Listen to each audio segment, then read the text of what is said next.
Hey everyone, how you doing? Thanks for joining the stream. Wait, let's bring my chat over here. Hi Leo, thanks for joining. Hi RMD80. Thank you also. Darius, hi. Udo, hey. Again, thank you for joining my live stream.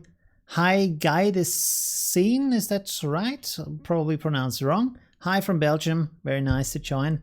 Hi Morton, hey, how you doing? Okay, very good. Thank you, Luca from Italy. Hi.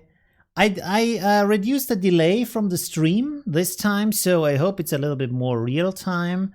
Hi, Jeff. Hi, Attila and 19 Cam and Fabio. Hi, how are you doing? Thank you very much for joining. How, Sean? Thank you very much.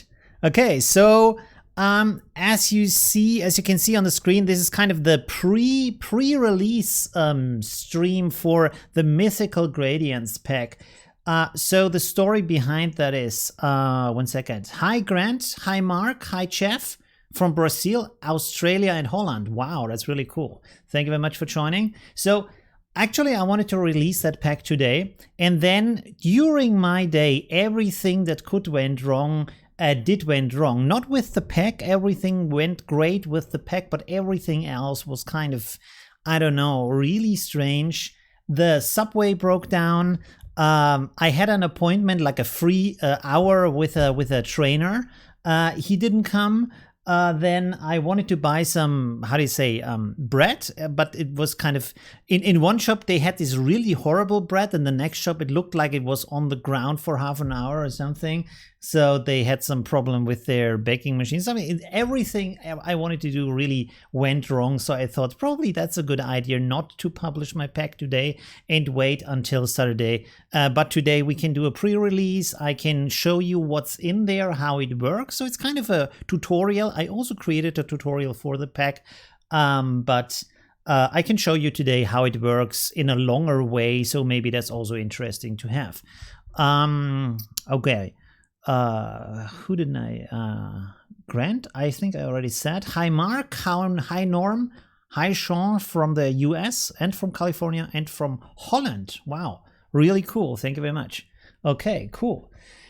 Yeah, so how much what? The gradient pack, so it's always the same price. There's a free version, then there is a small version for $3, a medium version for $5, and a pro version for $10, which has like accordingly more gradients in them. And this time the Pro Pack has 90 different gradients. So let me switch over to my other screen. Hey Martin from Canada. Hey Jean-Michel from France. How are you doing? I will switch over to, one second, to work view like that. Okay, whoops, there is still my thank you for 15,000 subs screen. Let's get rid of that and let's switch over to what did I want to show you? Oh, I remember now. Okay, wait, let's bring the chat back. I'm still like confused with all the windows and stuff here. So as you know, I have my Instagram stuff that I'm doing. Hey Rudy from Denmark. Hey Jean-Michel from France. Hey Alex from California. Wow, really cool. Thank you. So you know that in my stream I do a lot of these like pictures, compositions that I design. You can watch, we can talk about what I'm doing in the process, stuff like that. And you know I like to work with these kind of gradients. They bring the picture together, add a real nice atmosphere to that, stuff like that. So out of that work process, you have seen when I use Affinity Photo, I already had a small assortment of gradients. I think I have released them as a pack also. I'm not sure, but they have been a bit limited for these kind of purposes. So I wanted to do more of these gradients, and they are inspired by my workflow, by my artistic output, by my experience. So they directly come from the process of my work.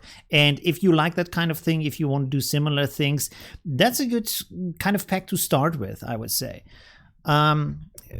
Who didn't I mention yet? One second. Oh, Brian. Hey, Brian from Hertfordshire, UK. Hi, how are you doing? Thank you for joining. So the way I did this pack, because like for me, or if you're an artist, I think you know that, and this is by the way also in the videos I'm saying the same thing. It's kind of repeating, but I mean, it's true that what I wanted to say is choosing the right colors is really hard as an artist. It takes a lot of experience. It takes many years to find the right color combinations, to find out how colors interact with another, how they speak to each other, how they create a great kind of expression in the artwork, stuff like that. So to have predefined colors in gradients that you can use as a starting point, or also as just a medium you use right away, like a preset, that is really amazing. And hi, Deb from Denver, Colorado. Hey, thanks for joining. So the way I did this, I didn't sample photos, because of course, if you look at a photograph, there's a lot of colors in there. So what exactly are you going to sample there? It's a bit complicated. And also, like, there is, I mean, some photo artists, they have their colors, of course, but what I found more interesting about colors is digital painters. So there's pages like ArtStation, for example, and I sampled the colors of artists, like really great artists from these pages here. You can see these are either digitally painted or they are 3D art. But what they're doing is they design their own colors. They choose their own colors, and colors are like spices when you're cooking. It's really important to find the right colors, to find the right color combinations to make a really great artwork. And when the colors are a little bit off because we use our eyes every day, we can see that we have this in our like a unconsciousness. Is that the right word? We have our like a feeling of, okay, something is a little bit off. So finding the right colors is really important, and to take or like be inspired from the colors from these masters, that is a really great starting point. Okay, where's the chat, by the way? Again, I'm confused with all the windows. There we go. Hi, Billet. How you doing? Thank you for joining. Thank you, Jeff. That's very nice to hear. Thank you for that. So yeah, and let's switch over to Affinity Photo, and let's open a picture here so we can actually see the gradients over here. Let's just click on New. Go to 4K. There we go. Boom. Okay, so you can see here on the side I have these gradients. Let's put them to the middle here, and as you can see, it's 90 different gradients. This time I didn't put in the time to find a name, like a cool name for every gradient. It really doesn't make sense, because you go by your eye, you go by what you really like to see in here. So they go by 1, 2, 3 up to 90 different gradients. And you can see here, so the lower ones, they are inspired by this kind of positive, lovely, warm kind of sci-fi feeling that you know from artworks, from movie stuff like that. And then up here it gets a little bit darker, and this kind of dystopian colors that are more muted.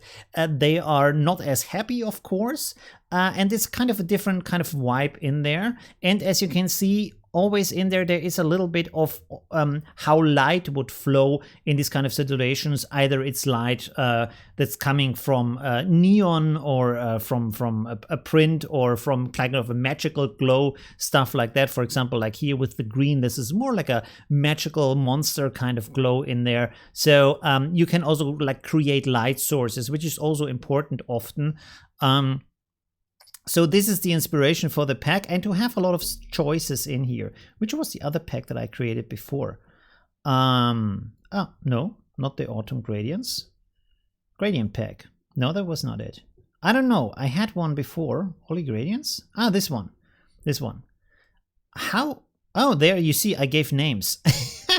I gave names. That's funny. What are they? Rose Gold, Dreaming Sunset, Early Morning, Green Mood, Happy Blossom. Ah, that's nice. Okay, nice names. Lime Juice, Mango Touch. Hey, that's pretty cool. But I mean, you never really look at the names, so I thought, like, why should I put them in there?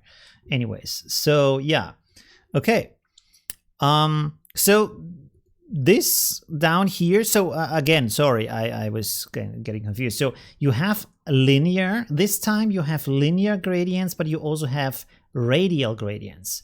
And that is important for the reason that for some strange reason, I don't know if Photoshop does this too, but Affinity Photo changes the gradient to the type of gradient it was saved as. So you have different gradient types like linear and radial and elliptic and conical and stuff like that. So if it's saved like that, it will switch over to that. So it kind of, if you set up a gradient in a certain way and then you click on a swatch like here, it will just reset it, and that's not good. So this is why I created a copy of them and converted them to radial, which you have to do by hand. I didn't find any way you can do all of them together. So 90 times I had to click on radial and then save, radial, save, radial, save. That's a lot of work, but yeah, well, it's good to have that. What does the chat say? One second. No, everybody. Don't sleep. I just watch and learn English. That's good. Okay, cool. Learning English is really good. Okay. What do you think about iPad on Affinity on iPad Pro? I don't know because I don't have an iPad yet. So maybe I will buy one. It's on my list. It's not very high on my list. I have other priorities at the moment, but at some point I'm sure I will buy an iPad to also add that kind of benefit to my channel. That would be pretty great. All right. Okay, so let's give you an example. I mean, you have seen in my live stream what I do with these gradients, but give you some examples on how to work with it and also how they can really change the look of a picture and bring some pronunciation to the picture. It's also interesting. I have two pictures here which work very well with that. So let's place this, and then I have another one. I have already created a picture with that. But it's nice to look at it here. And by the way, this is the same thing I do in the online course that is included in the gradient pack. It's about half an hour long, so you can look at that. It also tells you how to import the gradients into Affinity Photo and yeah, a lot of other stuffs. So first of all, I want to show you this one here with the guy. And what I usually do is I create a rectangle over all of the picture like that. And I will just click on let's get any kind of gradient, doesn't really matter which. And you set the blend mode to soft light. And you can see that this instantly changes the look and feel of our picture. So you can do a lot with that. And now you have the choice between 90 different gradients. We can just click and see what kind of style do you like. What fits well with the picture or doesn't fit well with the pictures. Not like this, for example. Maybe some people like it. I don't think it fits too well in this case, but if you like it, that's good too. And of course, you can rotate that. You can rotate the complete shape, which will in turn rotate the gradient with it, or you can simply use your gradient tool and move these points around so they are going in any kind of direction you want them to. So that's also a possibility. So there's one thing I wanted to show you here with this picture. Let's find a gradient where you can see it well enough. Is this maybe one? I'm not sure. This is a little bit strong. We can reduce this maybe a little bit.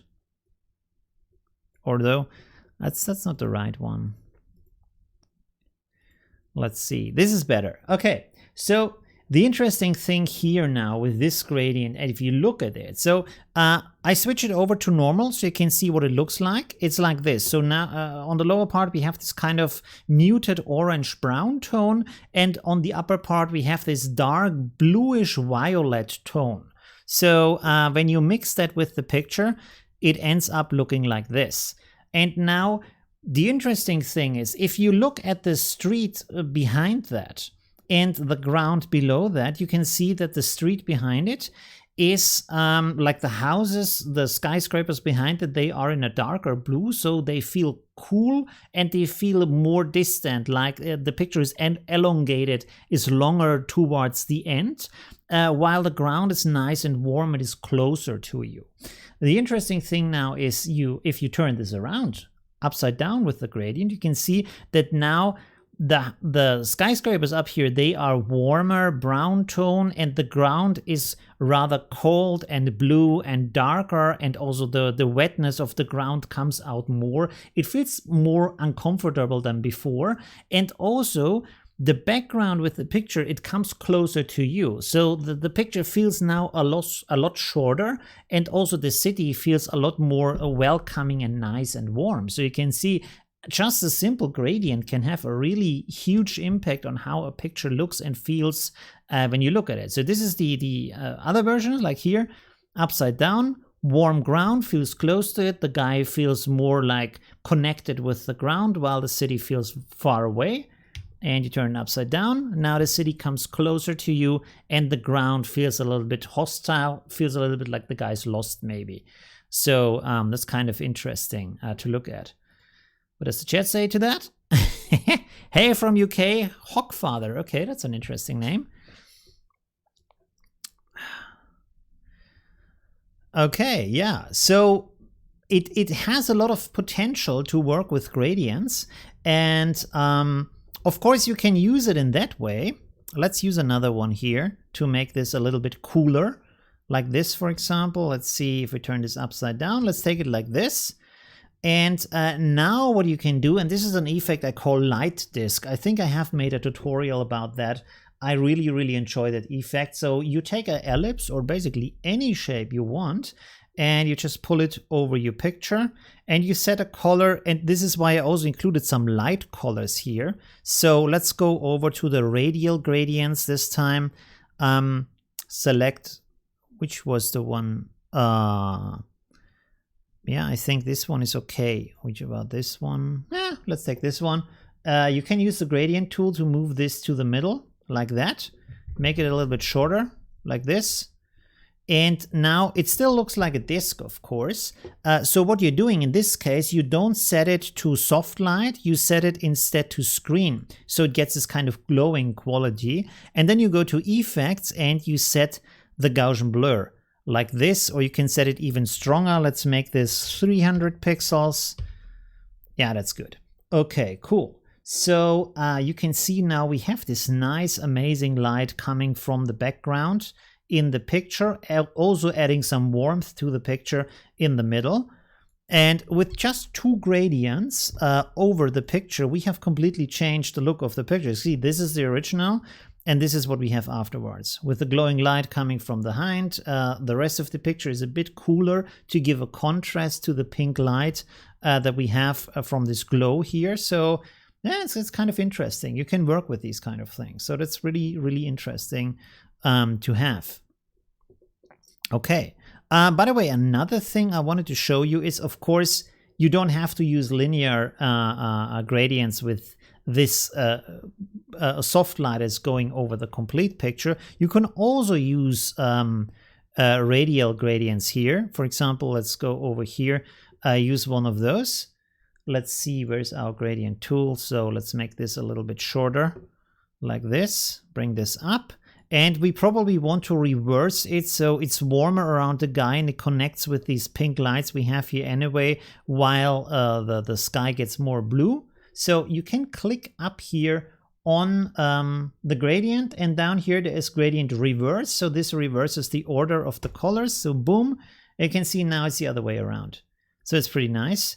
And you can see you can make it smaller or bigger. And so in this case we have not the complete ground is pink, but just like an oval or a circle around here, while here the sides are blue and the top part is also blue. And this is interesting because it cancels off the picture or the warmth in the picture to the side of the picture. You can see if I would move this over here, that this would look a lot more pink than it does now.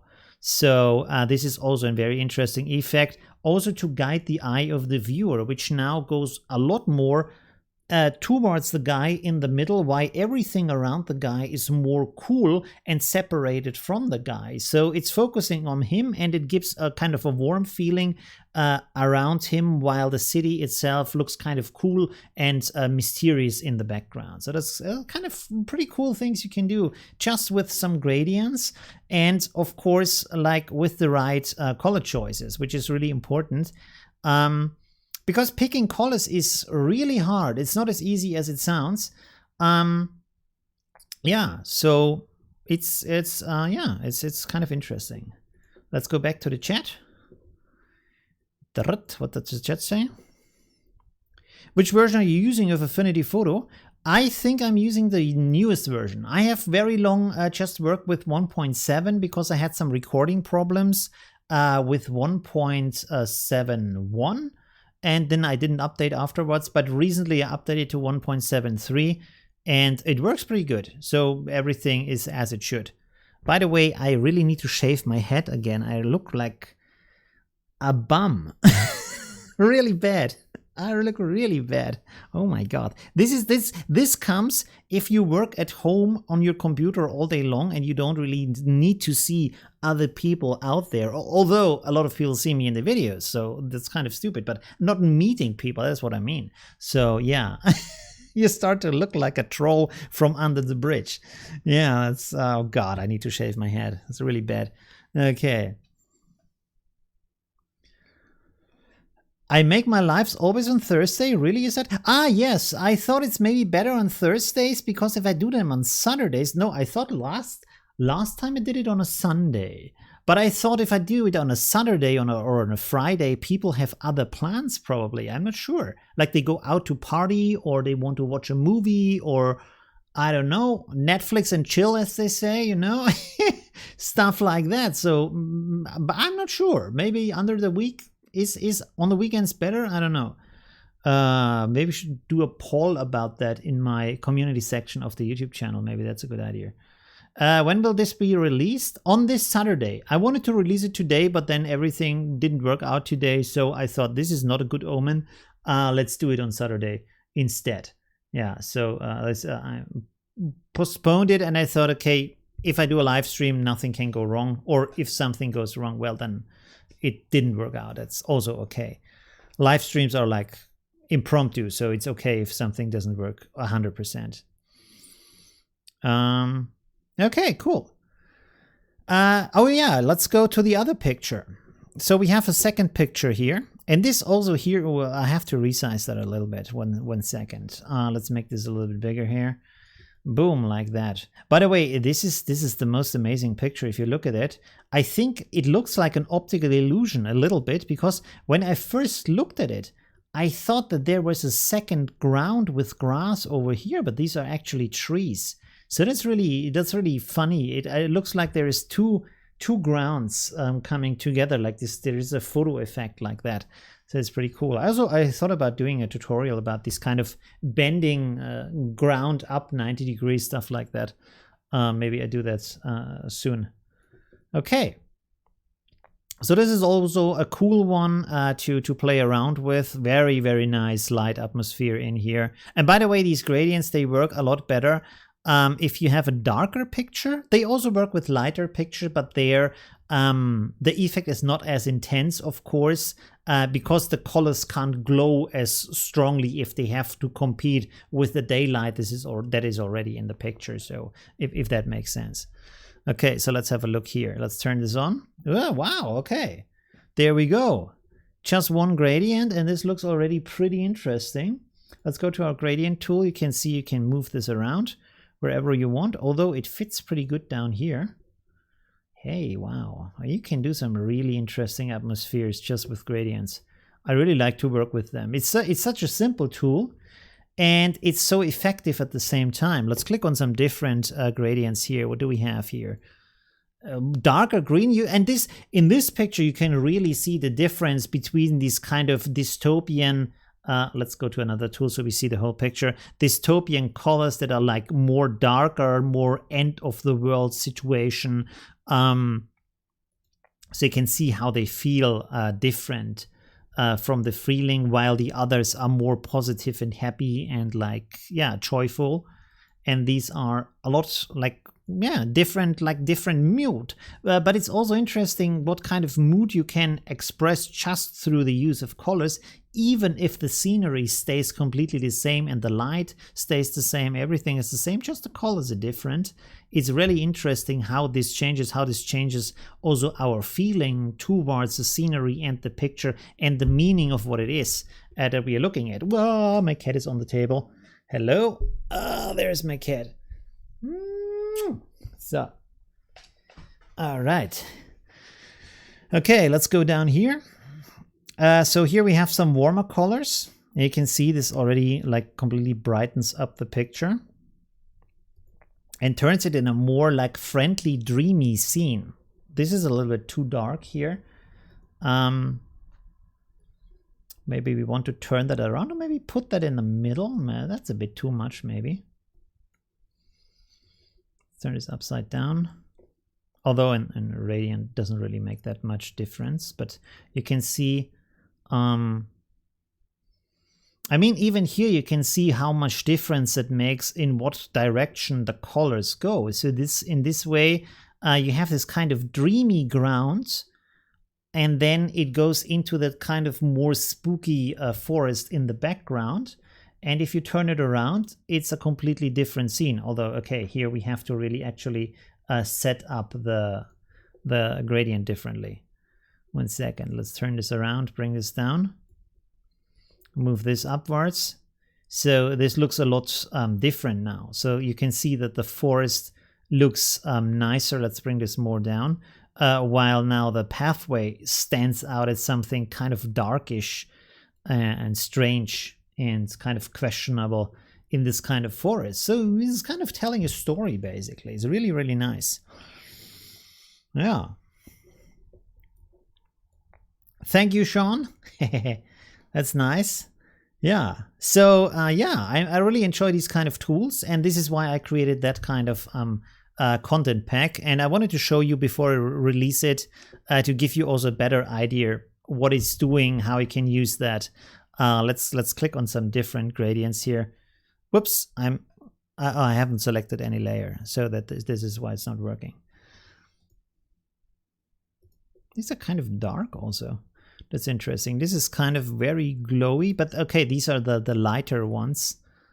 That's also nice. I mean, there's so much nice things, so much things you can experiment with. This is also very cool.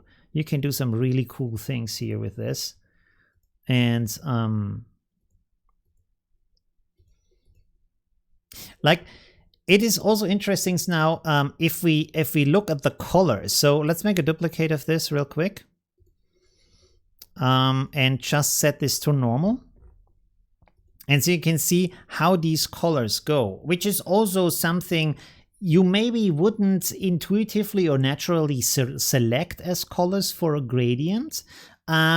Because often if you look in pictures, the colors that are actually used by the artists are very different from what you are seeing or feeling with your eyes when you look at the picture. So they look like, maybe you think it's a bright yellow, but actually it's a dark brown, something like that, or something else. You know, you think it's a green, but actually it's a blue color. These kind of things, because of how colors work together with each other, but also how we perceive colors with our eyes, you know, how they are changing when we look at them. So this is really interesting to look at. These are the colors that lead to this kind of effect here. And also the interesting thing is now if you would pick colors like that by hand. So if you look here, let's go to our HSL color wheel. So this is somewhere down here, but a little bit pink.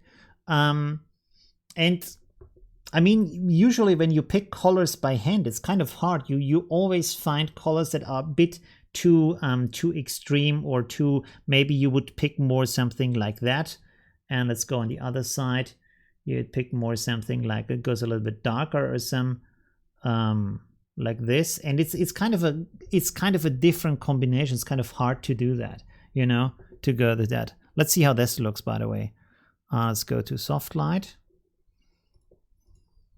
So you see, when you compare these two, they look very similar. I'm not sure if you can actually see that in the stream, of the quality of the stream is good enough, but you can see if you compare this, it's a finer graduation of colors in the picture compared to that, which is a lot harder and harsher, and it doesn't feel as natural. You don't feel like the scene is coming alive in this case. And in this case, it feels a lot more artistic and like it has a lot more life and expression in it. So it's really interesting what small color changes can do to how a picture feels as a picture, as an expression. So that's really interesting. By the way, and this is something I want to suggest to you. Let's have a quick look at the chat, and I tell you what I wanted to say.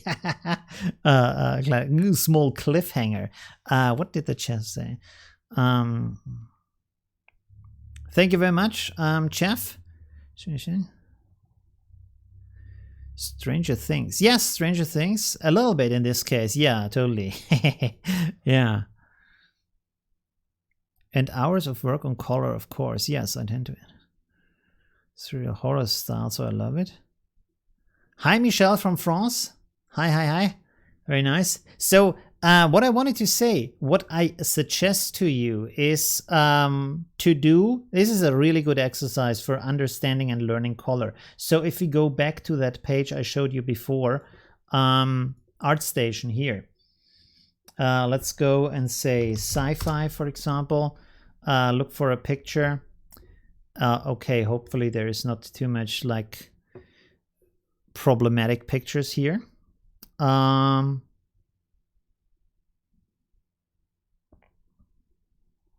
There we have one with a lot of colors in that. Yeah, it's pretty nice. Okay, cool. So let's copy that image and open it up in Affinity Photo. And a good exercise now is you look at the picture. Let's open here. Where's the color wheel? No, that's not what I wanted to do.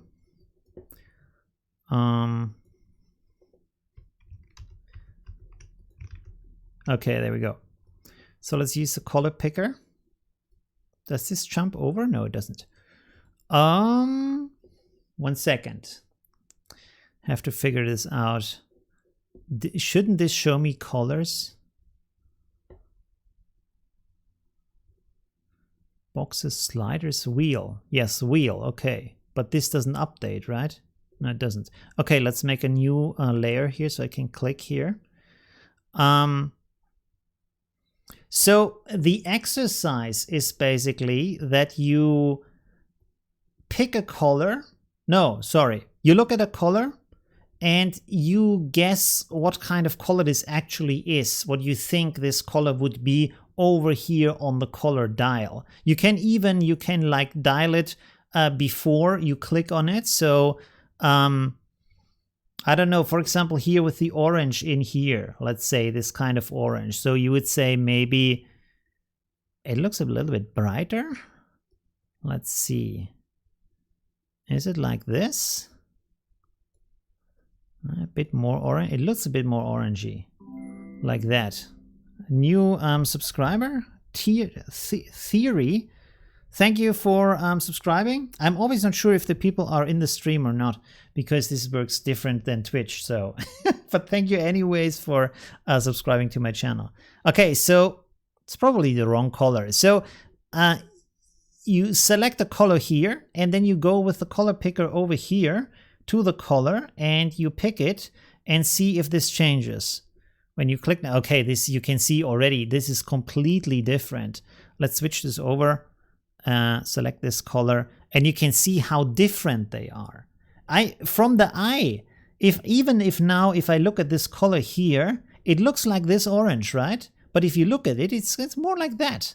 This bright kind of yellow, pale bright yellow, and of course the impression of color changes by the colors it is surrounded by. So in this case, we have these kind of darker bluish and pink colors and like dark greenish blue around it. And it probably changes the color on how we perceive it and we see it feels like this, but it's actually this. So in choosing colors for your gradients and for your gradient maps and all these kind of things, and adjusting colors in your pictures, understanding this, how colors work and how they are different from what they actually are to how they look to us, is very interesting and very important to really create great color adjustments in your pictures and really create expressive artworks. So yeah, this is a really great exercise. Download some pictures and just pick them and see if you can guess the color. If you do this a lot, if you do this a little bit every day, you will become really good at that and have a really good eye for color. So that's pretty good. Okay, what does the chat say? Hey Paula, thank you for watching from Michigan. That's really cool. Can you make an example how color matching between two images, sky color? I will watch the video later more slowly because English well. To match between two images, the sky color. Yes, I can do a tutorial about that. So I assume you don't mean to copy the colors from one picture to another. So like this could be two things. Either it is you have a certain look from another artist, how they use colors, and you want to use it in your own picture. You can do that in a certain way, or you want to match two images so the colors look similar in two, so like color grading the two pictures so the colors are same in both pictures. I guess you mean the second one where you want to color grade them so they look the same in both pictures. I will actually write that down. Let's write it down right now. Color grade. Color grading. Two pics. Okay, cool. So to make a tutorial about that sometime soon. I'm not sure. I can't promise I will do it this year because we are pretty close to the holidays. And by the way, this is also a good topic to talk about. Because the holidays are coming around soon, and I have experienced last year that a lot of people around this time rather, and I completely understand that, rather spend the time with their friends and family than watch my tutorials. And so the statistics are going really down.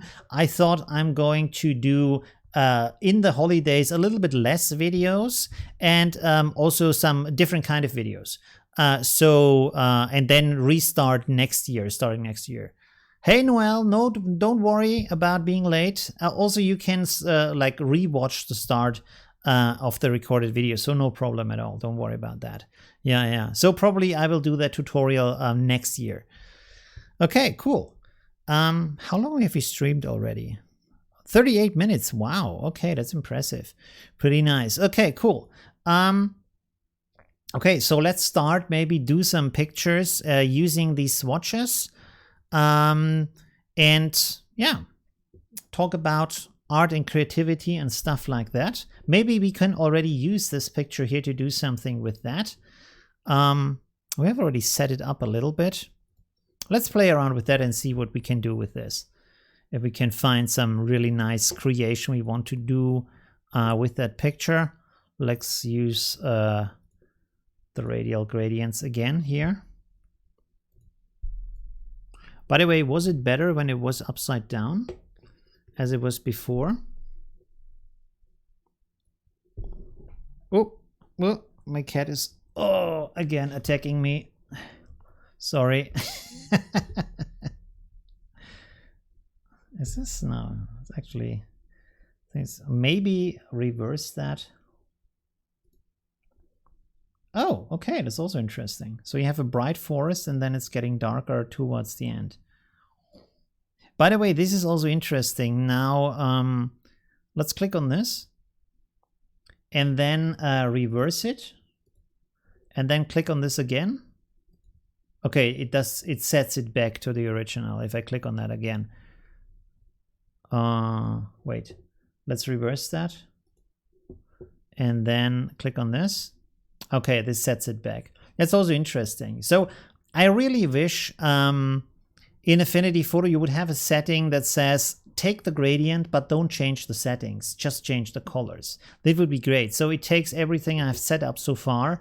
You can see here, I have my type, I have the direction the gradient should go in. Is it in the original direction or is it in the reverse direction, stuff like that. And to keep that, just change the colors. That would be really, really great, because then you could use the gradients for everything. Right now you are pretty much locked into whatever the gradient is set up as. So yeah, that's not so great. Unless there's a shortcut I'm not knowing about, where you just hold the key and click and then it's just applying the colors without changing anything else. That would be great. Yes, you're welcome, Michelle. No problem. Good. Okay, so let's try to do something with this picture here. And I wanted to show you a book I'm reading right now. It's called Mastery. It's a really nice book. Maybe you should get it too. This looks kind of nice, huh? It's pretty dark. Is it a bit too dark? Maybe, I don't know. Maybe let's find something that's a bit brighter. This is too bright. This darker atmosphere is really nice.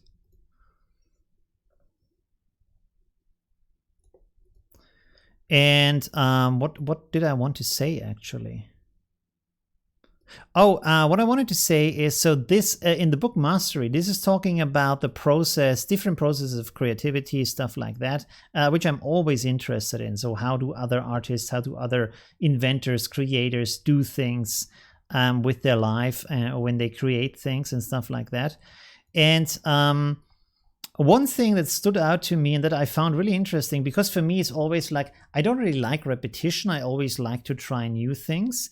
But in the book it says like, at the same time it's good to try new things, but it's not good to always just do new things. So a bit of repetition brings understanding into the process. So if you do the same thing multiple times, you find different angles for the same thing and you learn from these different angles. So I thought maybe to apply that today by creating different versions of the same picture and then either posting them as Instagram posts. I'm not sure how Instagram is reacting to posting the same picture multiple times in different kind of iterations of the creative process, but that could also be interesting. So why not do that? That could be pretty cool. Should we do something with that? I was thinking maybe, I don't know, maybe a light beam or something that's coming through here or so. What does the chat say?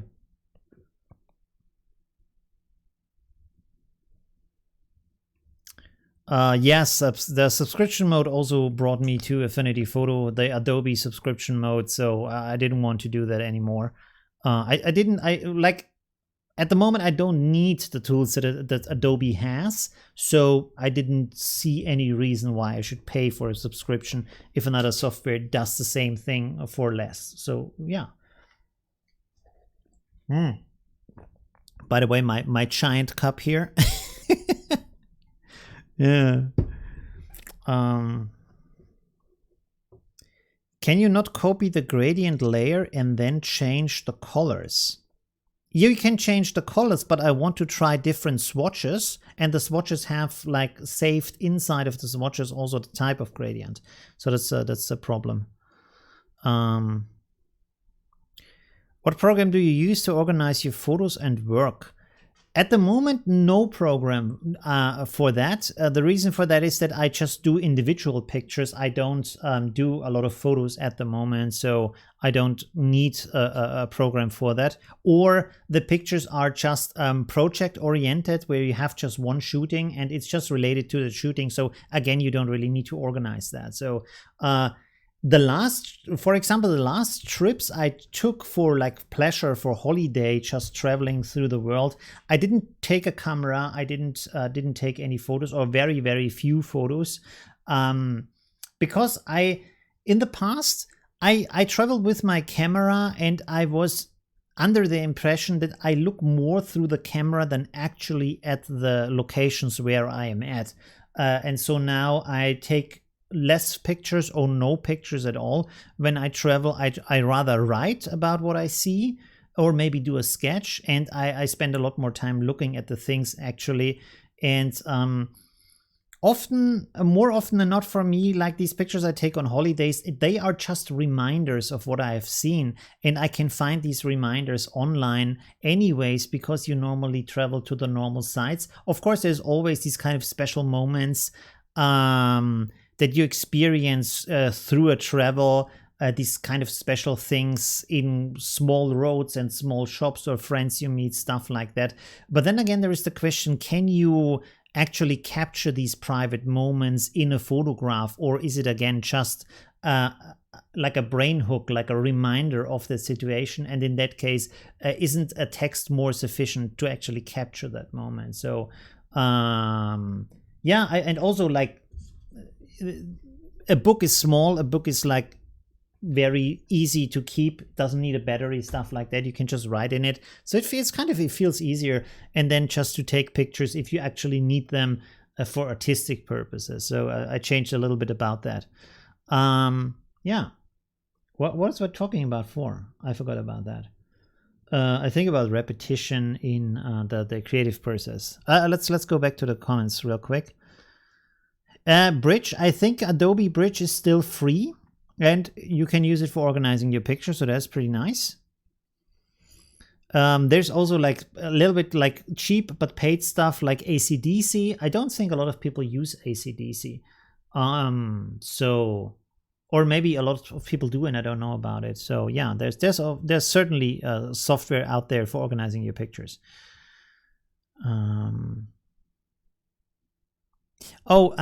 Swatches are like, swatches is the name for, I don't know where that name came from. It's a bit strange. It's where you save your colors and your gradients. These are called swatches. So over here, like, also you have all these kind of Pantone collections of colors here with thousands of colors in them and stuff like that. And these are called swatches, and also the gradients, they are called swatches. So gradients, basically gradient collections. Let's go back to the chat real quick. Yes, swatches are same as color palettes. Yes. Right. What does TKS mean? TKS? What could that mean? TKS, TKS square. I don't know. By the way, will you do more of these composition challenges? Yes, I will do more of the composition challenges. I'm not sure when, actually. I thought maybe I should start one today in the stream, but then I thought it's maybe a bit too short notice or something. Or maybe I could base it on the pack. Like, there's a free version of that, and to give people the challenge to do the most interesting picture with the free version of the Mythical Gradients pack. Maybe that's a good idea. And I post this, and then I make another stream maybe next week, so we can check out what people have created. That might be a good idea. Yeah, why not? Sounds good. Well, let's look at the dates. Oh no! Oh wow! Next Tuesday is already Christmas. Oh my god! I didn't even realize. Okay, this is if you don't have kids. Christmas isn't like as important anymore, you know. Like, what do I do at Christmas? Watch Netflix, maybe a little bit of gaming, stuff like that. Like, of course, I call my parents and stuff like that, but it's not like sitting under the tree and drinking punch and like singing Christmas songs. So it changes a little bit. Yeah, without young kids around you. So I totally forgot about that. Merry Christmas. Yeah. Okay, what were we talking about? Sorry. Oh yeah, about the date. So I can't do it next week because we are Christmas time. So I guess next year probably, because this is the time, like, between Christmas and New Year's Eve, people don't have time to watch tutorials. They have time for family and everything else. So, and that's good. That's great. They should take some time off and really enjoy themselves with their friends and family. That's very important to do that or to have that if you're lucky enough. From the Carolinas. Are there multiple Carolinas? Really? That's interesting. Lightroom to use AP. No, because I'm not using Lightroom at the moment. So I haven't set it up as an external editor, but I think it works like every other external editor, which is just like the picture is exported, you edit it in the program, and then it's saved, and you basically import it as a new version of the picture. So, yeah. Oh, TKS. TKS is thanks? Is that new? Because I know this THX as thanks. I've never seen TKS. That's interesting. Okay, that's either it's new or I just didn't know it. How often do you do these live streams?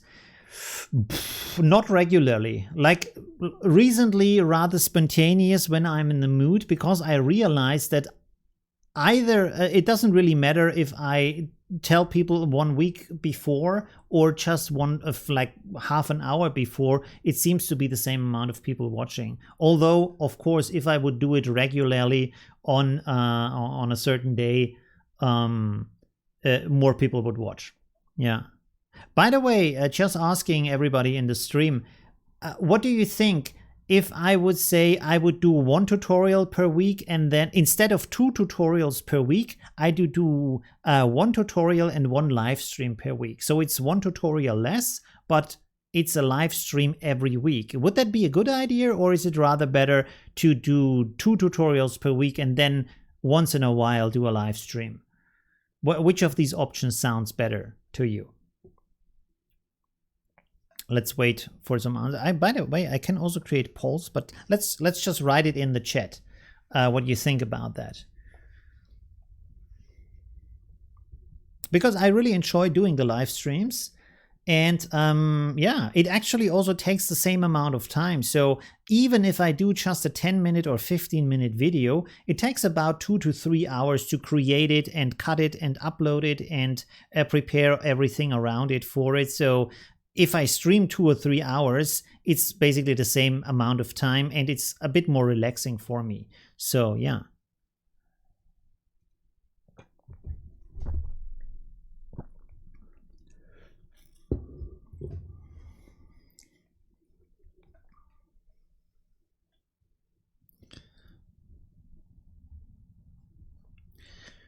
So most live streams lead more possibilities. Yeah, okay, that's a good argument. More live streams, more possibility to watch. It makes sense. Your channel, your choice. Yeah, but it's also about the community, so that's also important, of course. 2 upgrades ago. Now it's just get an error message. Okay, sorry, I can't help you about the error message because I don't use Lightroom.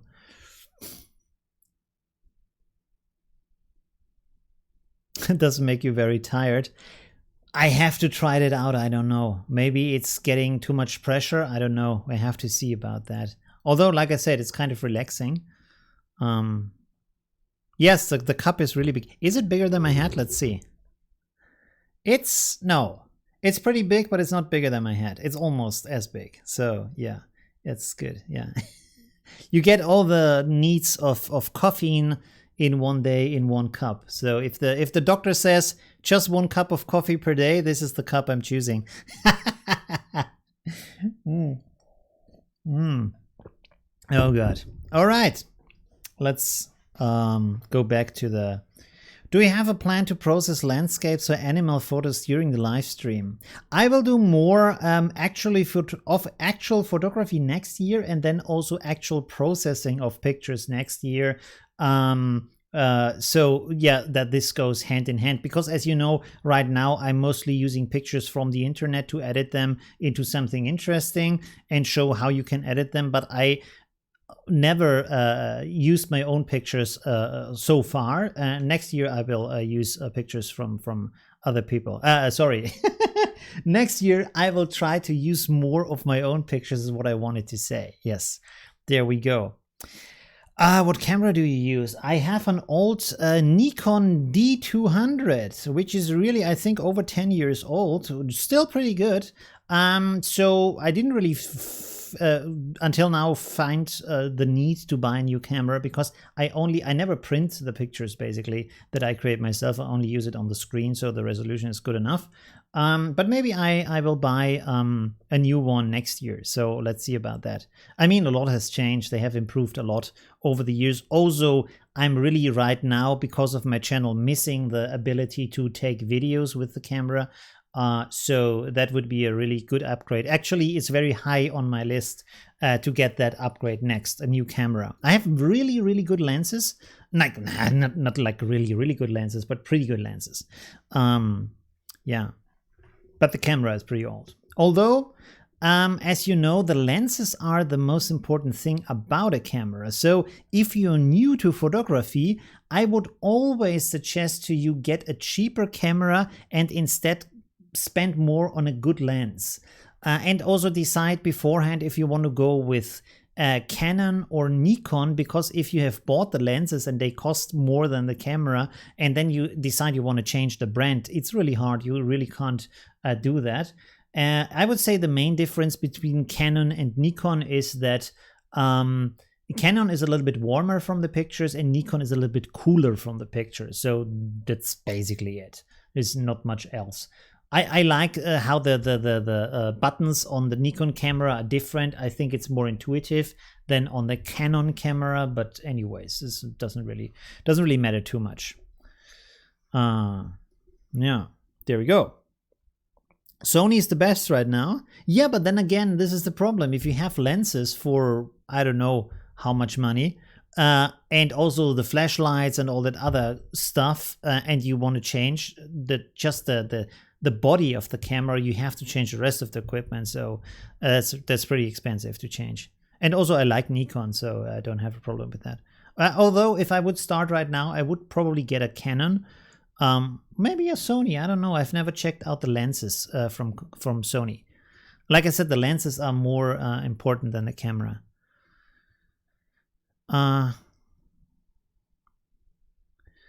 Okay. What's that? Fuji XT30. What is that? Is that like a compact camera? Let's look that up real quick. It doesn't look like a compact. This looks like really old school. Holy crap! What is that? The hell? This looks like the cameras when I was young. Look at that. This looks like a camera from maybe 1980, 1990, something like that. I think when I was 10 years old, the cameras looked exactly like that. It's like vintage style, right? That's pretty strange. I don't know. I'm not sure. I don't understand this obsession with the vintage style, actually. Kind of, is the handling better that way? Because I really like that the big grip you have on cameras where they really sit in your hand and you know your hand is formed like that, and then you have to hold it like this. It's kind of, it doesn't feel like, I mean, you wanna grip it like this, and ideally you want to have a grip around the back side of the hand so you can let loose at some time of the camera. You don't have to grip it all the time, stuff like that. Anyways, okay, let's play around a little bit with this stuff here. What could we do with that actually? Oh, we can try here to just maybe put a door back there. Wait a second. And I have to get a new computer mouse. That's also a point. I want to show you something. I'm not sure if this is interesting or not. Wait a second. Where is my thing here so I can see my camera? I have a mouse, and this mouse is pretty old because I really like it. It's an MX518 from Logitech, and they have this kind of, you can see how used the mouse is. It's really old, it's really bad, but this you can put your finger in here where the laser pointer is, you know. I will buy the same model again, but they have upgraded it now, it's closed. And the thing about this is, the hole here is, if you have cats, the cat hair gets in there constantly all the time. You have to pull out cat hair from that kind of thing. It's like a little navel where all the hair is like inside there. It's not another good thing. But the newer one, I think it has a glass over it, so there should be no problem with that. And also, as you can see, wired mouse. I'm absolutely a fan of wired mice. I have no idea whatsoever what the use is of a wireless mouse. At what point in the process of using your computer would you go far away enough from the computer so you actually use like have use for not having a wire? I don't understand. But the computer is always next to you, so there is no reason for that. I understand it with other things like headphones where you move through the room, or with gaming pads where you sit like, I don't know, 3 meters away from the screen, stuff like that. But the mouse, I don't understand. Doesn't make sense. It only uses batteries and is bad for nature. So I don't really understand why anyone would want kind of stuff like that.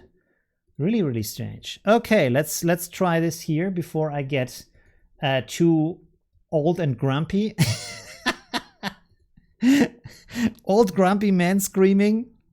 What was that from Simpsons? Old man screaming at clouds. Yeah, that's it. Old man screaming at clouds right here. Live on YouTube. Okay, let's see. Let's put a little door in here. Maybe let's duplicate that and give the second one an even stronger shine. Let's make it 200. And whoop, why didn't it work? Oh, I'm at the wrong setting here. Bloop, there we go. Let's set this to blue. Okay, that's good. And I think what we want to have is another rectangle. Let's maybe just make a copy of that. The first one, let's copy that. And I will pull this down to here and then convert it to curves. And then, actually, I don't think maybe I didn't need that. Let's pull this out to the sides so we have a little bit of shine. Oh, no. Oh, my cat is on the computer. Sorry for that. He's always sitting on the computer and he wanted to like sit on the other screen. That's not good. So let's see if we can do something with that. If I set this to screen or lighten, doesn't do anything. That's interesting. Let's maybe bring this down here. Whoa, okay. Why doesn't this do anything? I think this does something. We have to turn off the glow and instead make it Gaussian blur. Like that. Aha, there we have it. That looks pretty dope. There we go. Is it? Maybe I shouldn't say pretty dope on the YouTube's stream. Is that something it's allowed? By the way, do you have the impression that our society is getting very conservative, but for seemingly liberal reasons? Like, you shouldn't say that because maybe someone could get upset about that, but at the same time you're censored about that. Like, you have to think about the words you're using, although they are simply normal words that nobody should be worried about.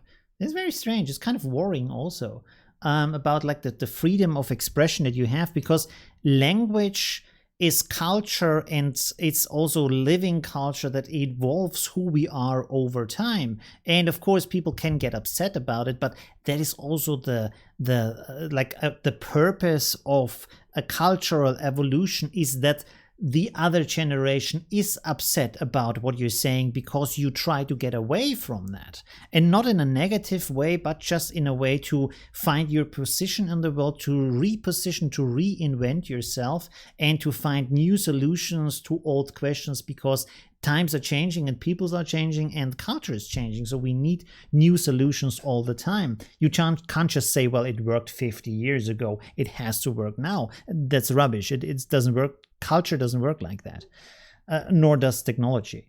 Okay, enough with the prayers. I'm very preachy today. I don't know what's wrong with me. Very preachy. Okay. This looks kind of nice, but it's kind of missing something. I think it should be brighter down here. So maybe we should introduce a gradient here. We could use this gradient maybe. Bloop. Okay, that's a bit too dark. Also, we have to turn it around. And I think I have to readjust it a little bit. So that's kind of nice. Let's pull this down here. Make it a little bit longer. Like that. Like this is okay. And now, why is this so soft? Let's set it to screen. No, that's too intense. Overlay. Soft light is kind of nice, but it's still not good enough. So let's duplicate this. Duplicate. Maybe duplicate again. Or maybe set this to screen now. What does this do? No. Okay. Let's duplicate again. I'm not so happy with that. Sorry that I'm ignoring the chat right now. I will be looking at it in a second. I'm just trying to figure this out real quick. This is a little bit better. I thought maybe to put this a little bit lower.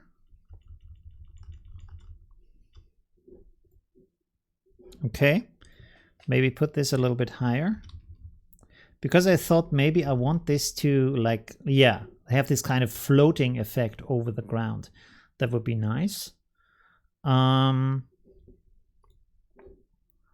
Okay, let's go in here with the gradients and make these a little bit shorter from the others, so they overlap but in a different way.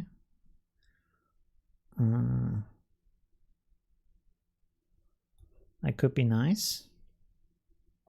Should I maybe have set this as radial so it's coming out round? I think this is good enough. We shouldn't like overdo this, overthink it. It's not a good idea to overthink everything. Is this a white stripe or is it just an error? Okay, just a display error. Okay, good. So I would say let's go with this as the first version. Let's see what the chat is chatting about. Where are you guys? Bloop. There we go. Bro, get an iPad and then say goodbye to the mouse. Yeah, but then I have a super small screen, so I'm not sure if this is a good trait. Also, like the mouse is very like, you can have very small movements and you like the mouse is very pointy. Your finger is like really thick, especially my fingers, like big fingers. Yes, the hairy belly button. Yes, that's exactly the thing. Bob Dylan song. What Bob Dylan song? There's a Bob Dylan song about belly buttons. The gradient needs to derive from the door. Derive? What does derive mean? Originate from? Is that what you mean? What does derive mean? 1 second. Derive means herkommen. Yeah, but it does. It comes from here and then, but there should be a little bit of a, like, I want this door to glow a little bit. I know there should maybe be a little bit of blue light here on the ground. We could paint that in. Let's paint that in. So we have that, and just to be sure about that, let's color pick it from maybe here. That should be good enough. Give me hardness maybe 0 and make this a little bit bigger and reduce the opacity and then just paint this on here a little bit. Whoa, okay, this is a cloud brush. That's not what I want. I want a round brush. There we go. Spacing reduced, hardness 0, opacity reduced, and bigger size. Is this too big? No, it's okay.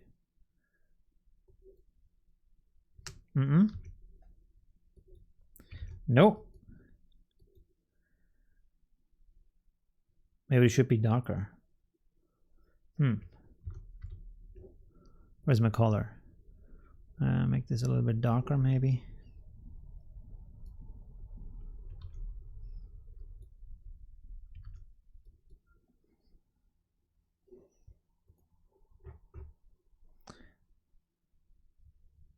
Glow, blur.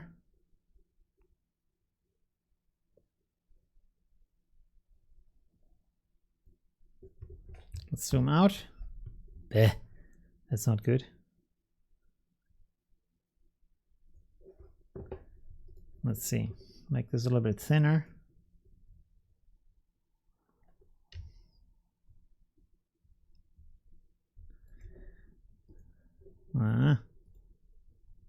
Well, you can barely see it, but it's there.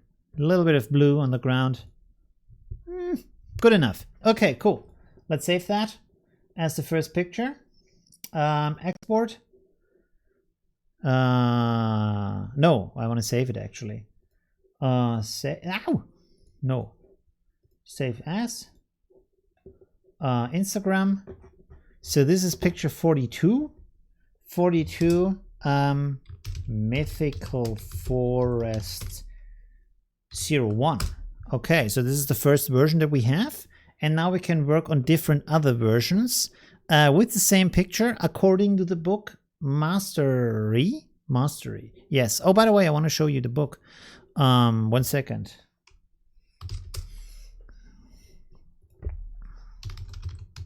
I know I'm a little bit over the place today.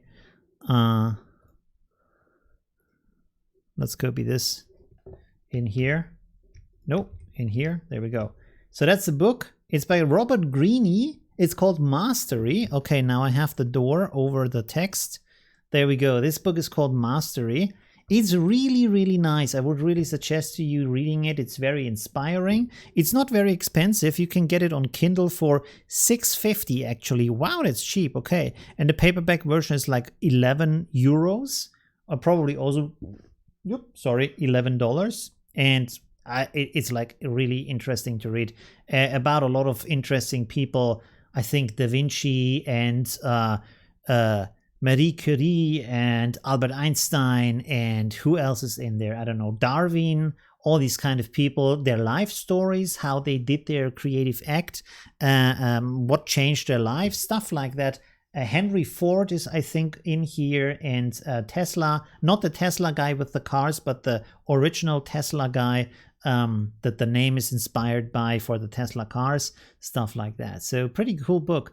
Check it out. And one of the suggestions in here was to have freedom, but freedom inside of repetition. So this is what we're going to do today. We're going to create multiple versions with this picture to find some creativity in that and improve artistically. So we have created that. I will now save this as version 02, just so we don't accidentally save over the other version. And now we can go back to our gradients and start another version. What does the chat say? Where's my chat window? There we go. Boom. There you are. Robert Greene has many great books. I hope so. I only have read this book from him. I haven't finished it yet, actually, but I really want to buy more from him. He even has one with 50 cents. Ah, yeah, I know about that. Oh, yeah, I remember. He's doing some kind of scummy books too. So it's kind of the other, some of them are like, I don't know, like one is called Seduction. It's about how to win over women, I think specifically, which is always very scummy. What is the text here? Blah. Which sort of seducer could you be? Blah. No, thank you. This is always like, really? Did you really have to write that book? He has some other cool stuff here. But that one is really like, did you really have to write that as a serious author? Didn't you find another topic? But he does other cool books, so that's true. He's a really interesting author. Yeah. Okay, let's go into our creative process here. And yeah, let's find out what else we could do here.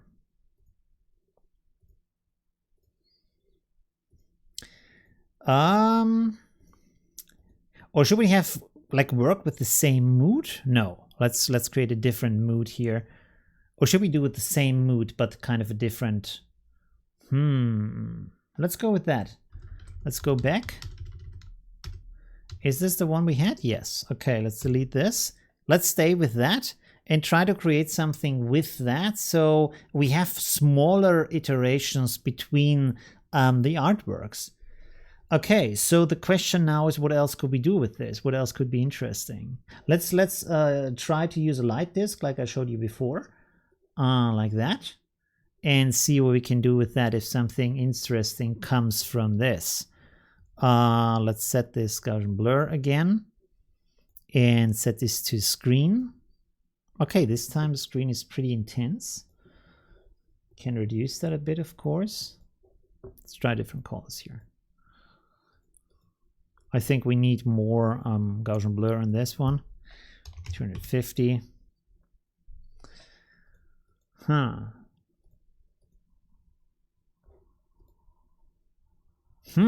That's interesting. You see, it's like a slight change. No, it's actually not a slight change. It's actually a pretty drastic change, but it looks pretty interesting. Like to have this warmer mood inside of this kind of cooler mood around that. So you can really tell stories with color and with light. It's really, really interesting to have that. Let's try another blend mode here. If we use soft light again, it's getting darker, right? Overlay, let's use soft light again. It's just to see what we can do with that.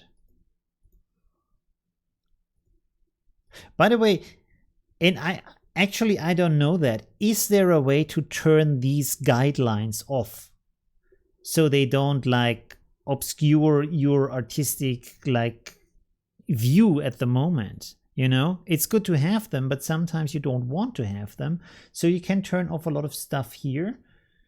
Margins, guides, rulers, but I don't think you can disable this. Margins? No, this is staying. So this is not it. Guides is also not that.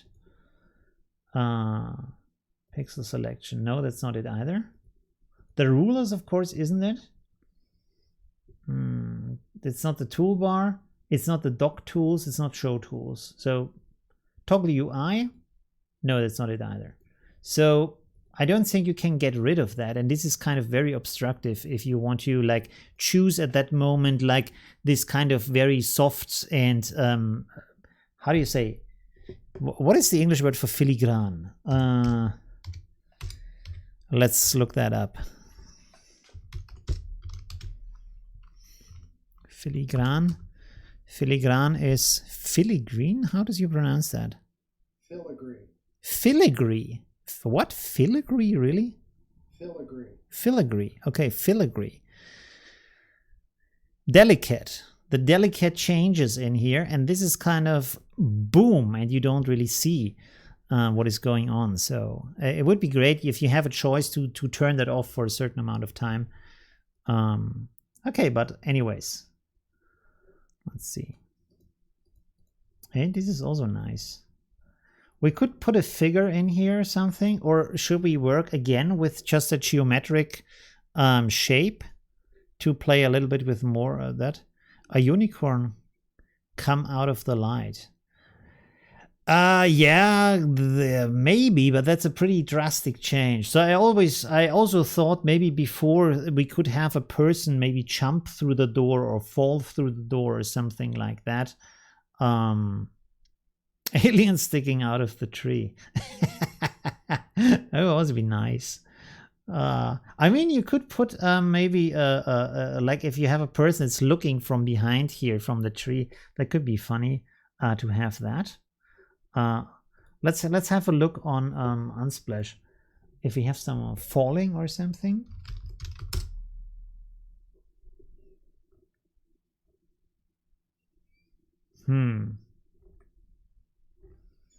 I mean, there is falling people here, but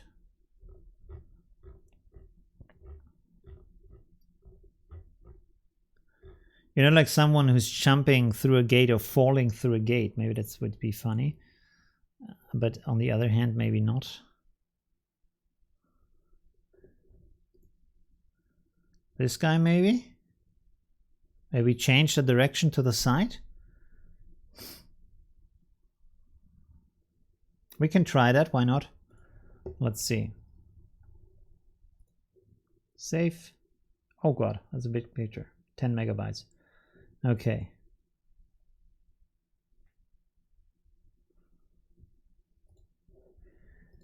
Let's place this here real quick. Whoop. Wrong folder. Downloads. Oh god. Oh, there he is. Okay, cool. So let's make a quick selection of this guy. Let's make this a little bit bigger. Lolo. Oh, my cat is so annoying today.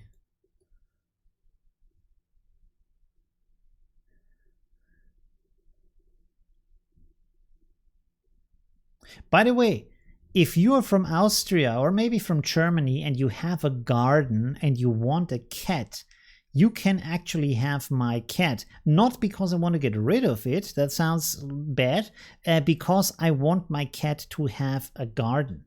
So I would rather give up my cat so my cat has more fun and enjoys itself more than having the cat around.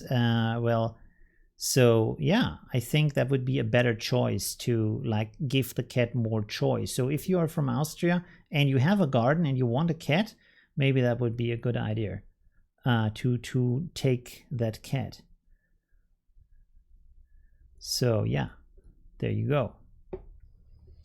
Okay, let's refine that. Because I was thinking like, of course you want to keep the cat and stuff like that. But on the other hand, I think like, do I really have the right to keep a cat if the cat wants something different than I want, you know? And they are like beings too, so they have their own choices. And if he likes to go outside, but I'm in a big city, so I can't really provide that if I don't want the cat to be run over by a car. So yeah, he has to stay indoors all time and he's not really happy about that. So rather, yeah, well, you have to, how do you say?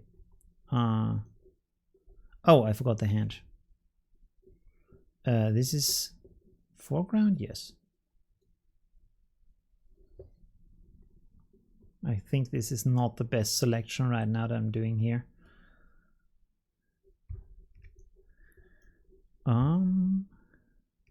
There's also part of the neck. Okay.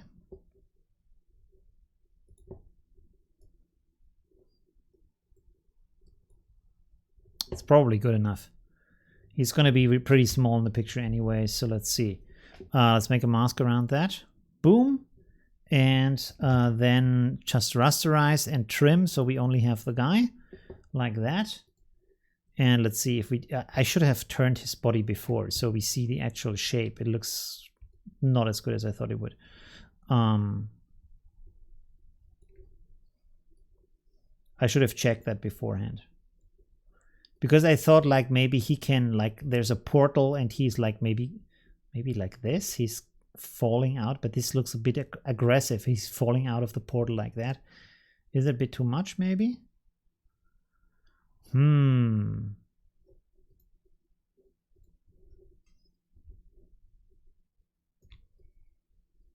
that was a bad choice. I think it was a bad choice.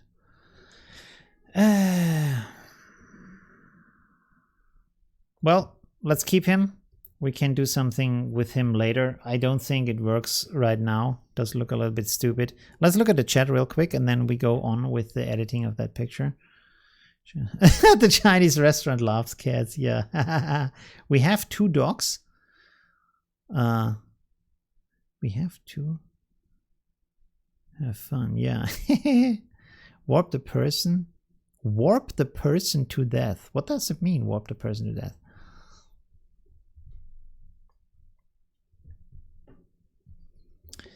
Okay, let's think about what we can do here.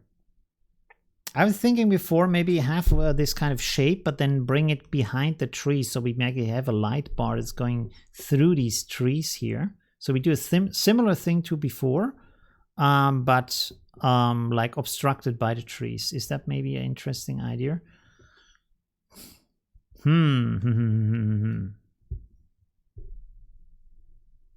Also, let's oh, my cat wants to cuddle now. 1 second. Let's bring in another light disc up here real quick. Make it a little bit bigger, 250, like that. Set that to screen. That's, we can still adjust that, but just to give it a glow up here.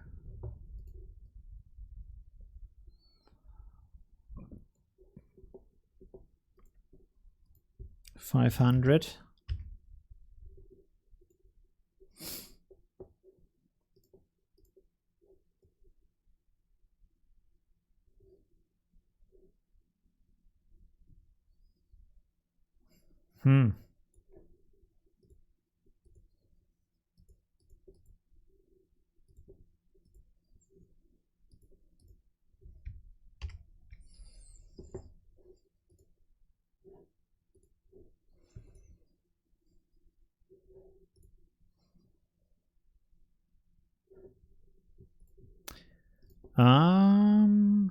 No.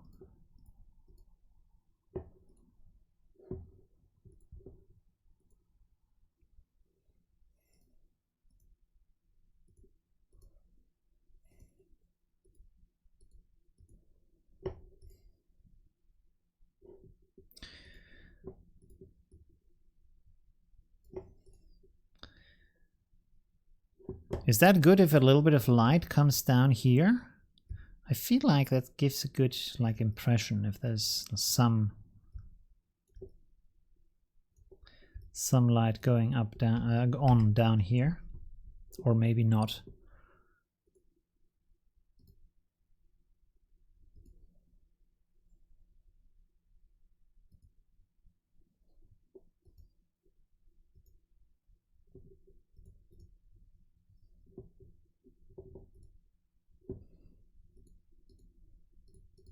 Yeah, let's leave it like that.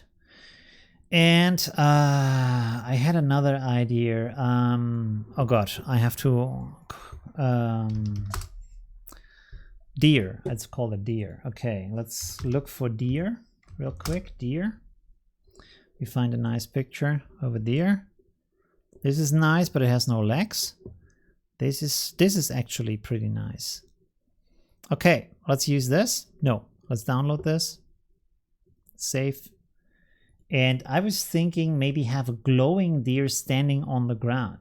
Maybe that's a good idea. Boom. There we have the deer. Deer. Make a quick selection here. A little bit bigger. Down over here. Come on. Am I? Yes, I'm on the right folder. Layer.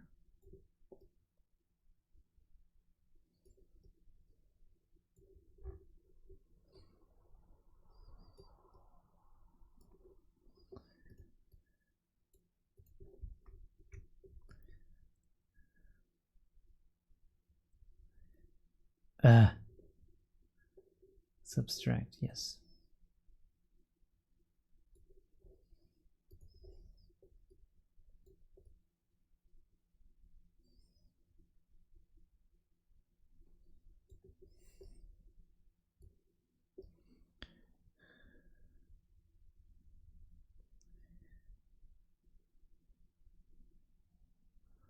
Oh god.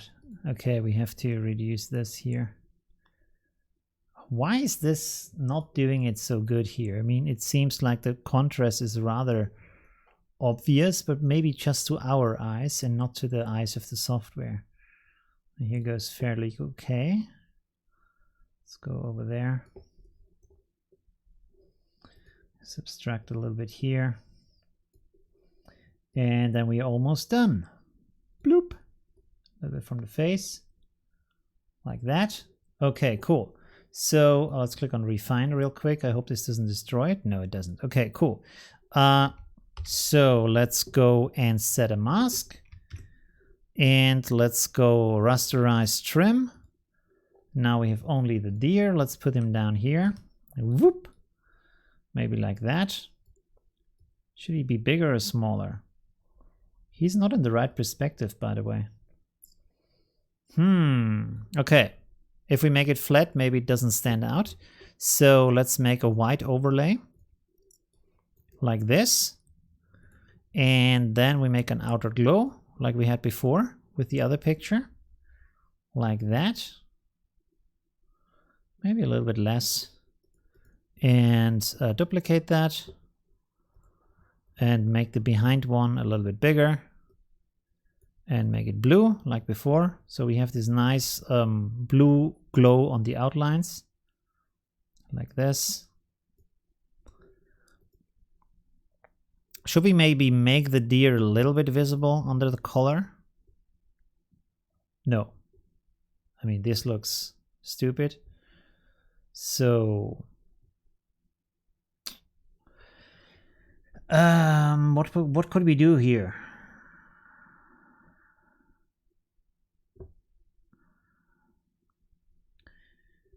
Should we paint in some of the shapes, maybe? I mean, it looks okay, but it looks also kind of strange. Maybe because of the leg here. Maybe we should do something about the leg. What do you think? What does the chat say? Where's the chat? Yes, you're welcome, Jeff. Thank you very much. Oh, you're okay. It sounds like you're leaving, so thanks for watching.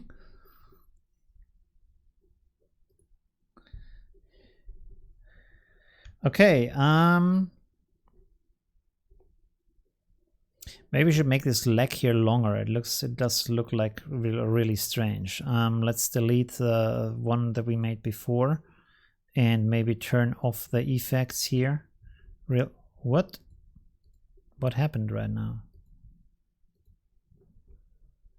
Outer glow?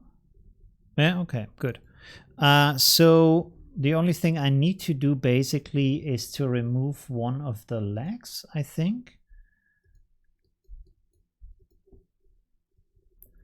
Let's remove this. And I think the rest is covered by the shape anyway, although we should maybe cut this part here out. This is not where it's supposed to be. Where's my selection tool? There. Okay. I'm not sure how far this goes up. Probably until here.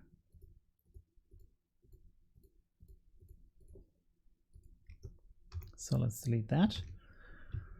And this was way too sharp. No. Ah, yeah, okay, that's good. Selection, feather, maybe 5 pixels, delete again. So now this is softer. And now we need the second leg and copy that over to the other side. So we have 2 legs.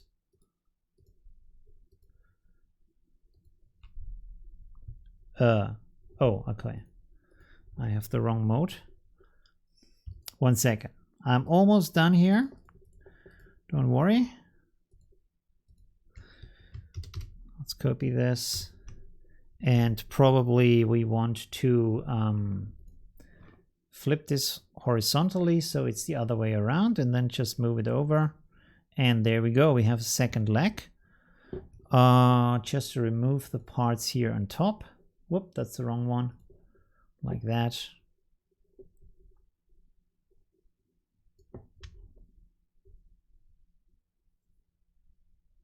Is that how deer looks? Probably not.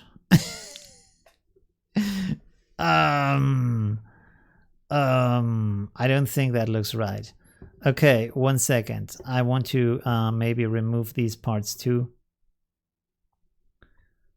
And then just take the whole leg, move it over to the other side.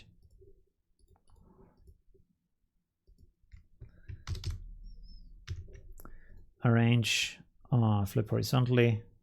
Just move that over. Yeah, that's better. Okay, let's put those in a group and then rasterize so it's just one layer. Boom, there we go. We have a nice deer. And now we do the same thing as before. Color overlay in white and an outer glow also in white. Where's the outer glow? There we go. A little bit.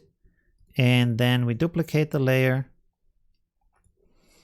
Take the lower one, make the glow a little bit stronger and set it to blue. So you have this nice blue outline like that. There we go. Okay, cool. So let's see. I hope this looks interesting or not. Whoa. Oh, okay.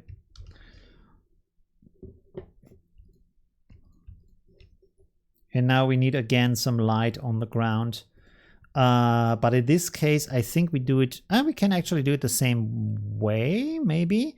Let's try that. So we duplicate this layer again and then arrange and flip it vertically so it's upside down. Move it down here like that.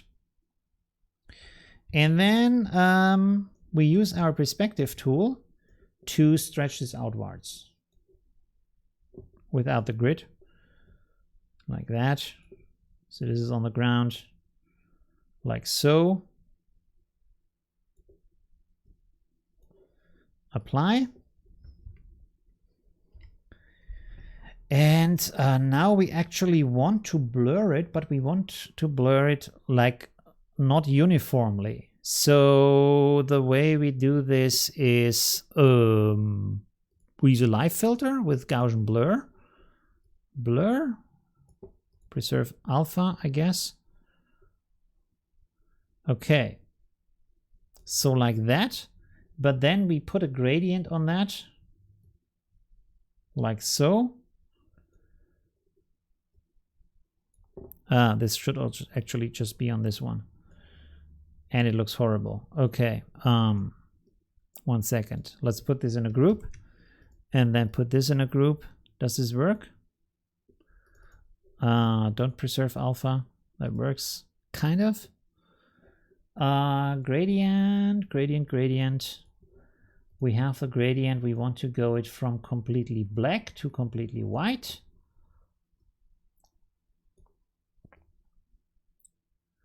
Put the black down here. Put the white over here maybe. Like that. Make the gradient stronger. And it looks terrible. It should look good. It doesn't look good.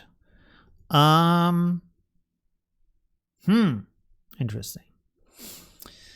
Okay, so let's delete that. This didn't work at all. Damn. Sometimes you think things should work, but they don't. So we could use our blur tool to paint over this. Let's try that real quick. Hardness, yeah. This does nothing. Why doesn't this do anything? Rasterize. Oh, there's effects on that. Wait 1 second. Outer glow, let's turn that off. Maybe that's why it looked bad. Because of the outer glow. Okay, let's just try this. Is there...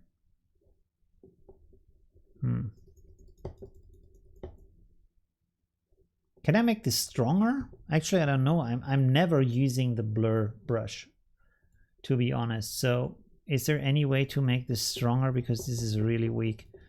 This would take for hours. What is this? Doesn't do anything. Okay. Let's duplicate that. Make it another way. Filter, blur, Gaussian blur.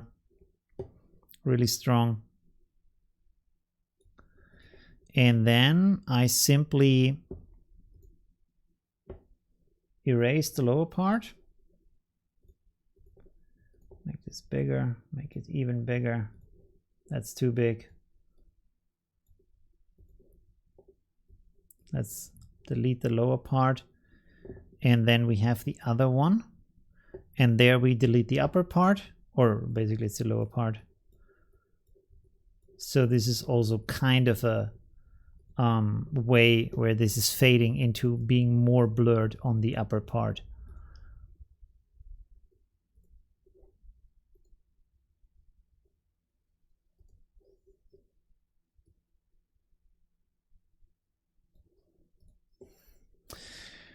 Okay, sorry, that has taken a really long time. The only thing I wanted to do is to make this a light effect on the ground, which doesn't even work that great. So this was a huge waste of time.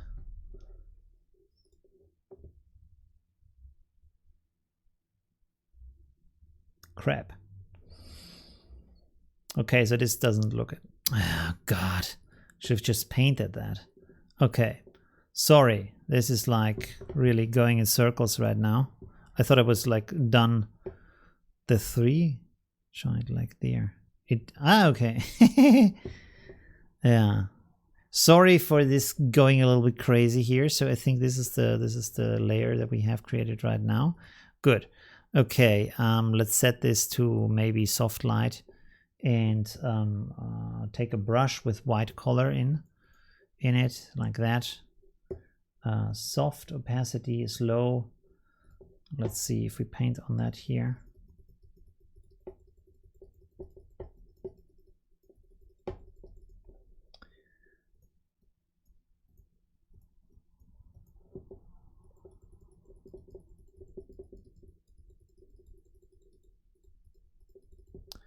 Okay, let's make a second layer. Set the blend mode to screen for my brush, so it's getting increasingly brighter with every brush stroke. This was actually not that great, so let's redo that. Make the brush a little bit smaller.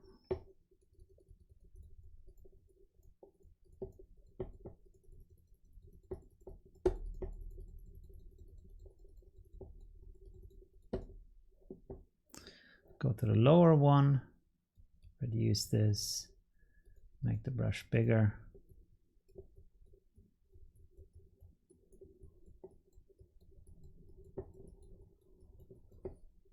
Yeah, a little bit stronger maybe.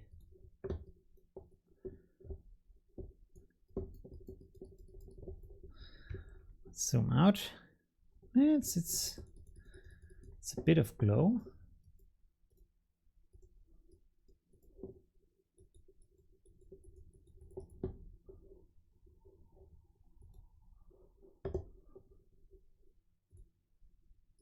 Also, this is set to normal. The other one is not set to normal.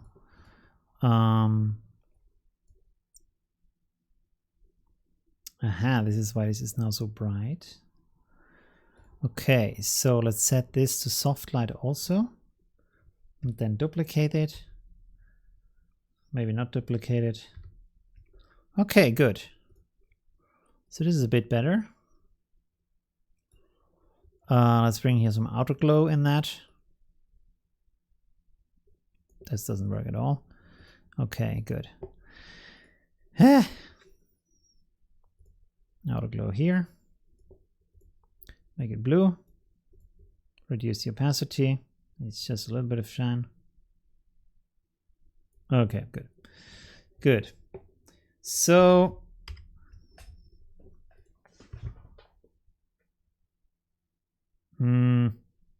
still isn't as good as I want it to be, but yeah, I'm not sure.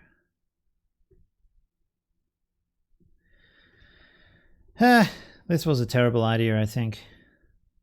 Okay. Last second solution is to just use a brush with some clouds. Fog, I mean. Where is it?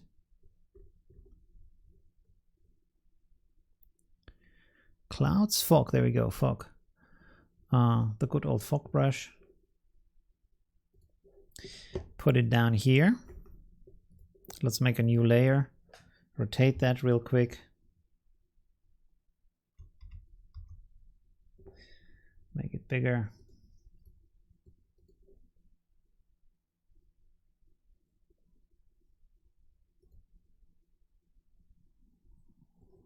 Make it even, or let's make a second layer. Make this even bigger. So that's good. Let's resize that real quick.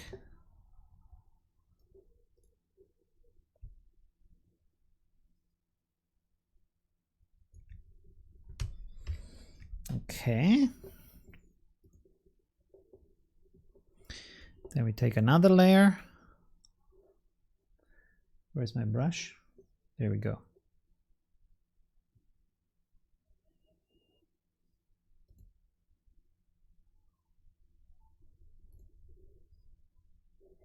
Okay. And erase that.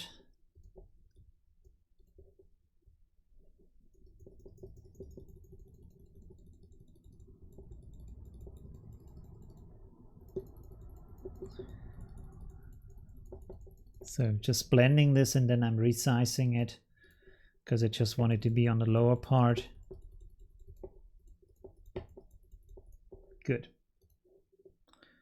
Let's compress this down, stretch it out a little bit around the deer.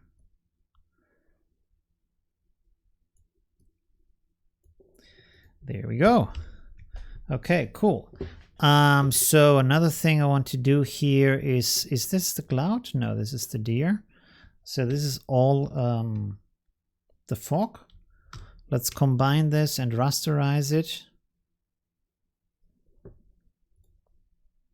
And then I put this in a group and I put a new rectangle over it like this. And I can put this now inside of the group as an effect and set it to soft light. So as you can see, we get a kind of, oh, this is influencing the whole picture. Sometimes Affinity Photo is annoying me a little bit. So this should just be on the fog. Let's try it like this. Is this now just on the fog or not? And now it's just doing nothing. Why? I don't understand. Let's see.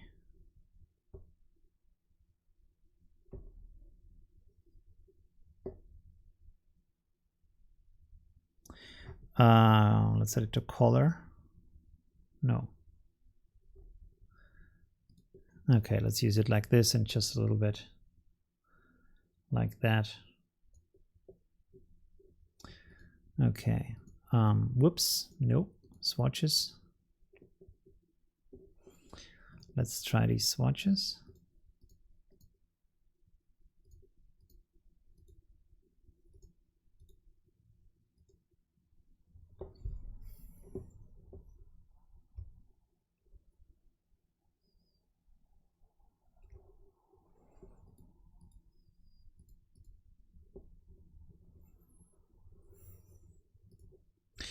Okay, so last thing I want to do is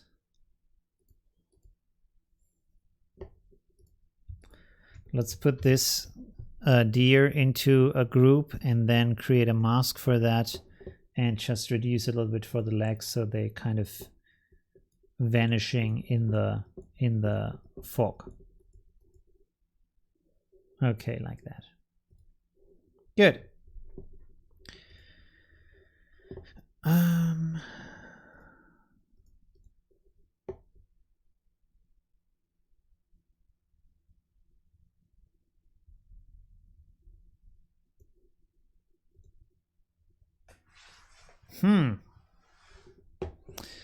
Okay.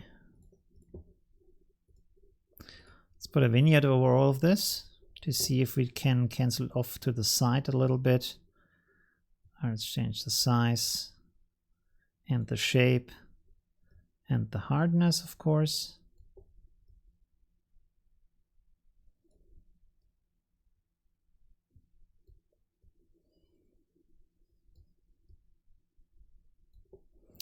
I'm overthinking this. This should be a quicker, like just intuitive process, and I'm just like overthinking the whole thing. Let's put a gradient over all of it real quick.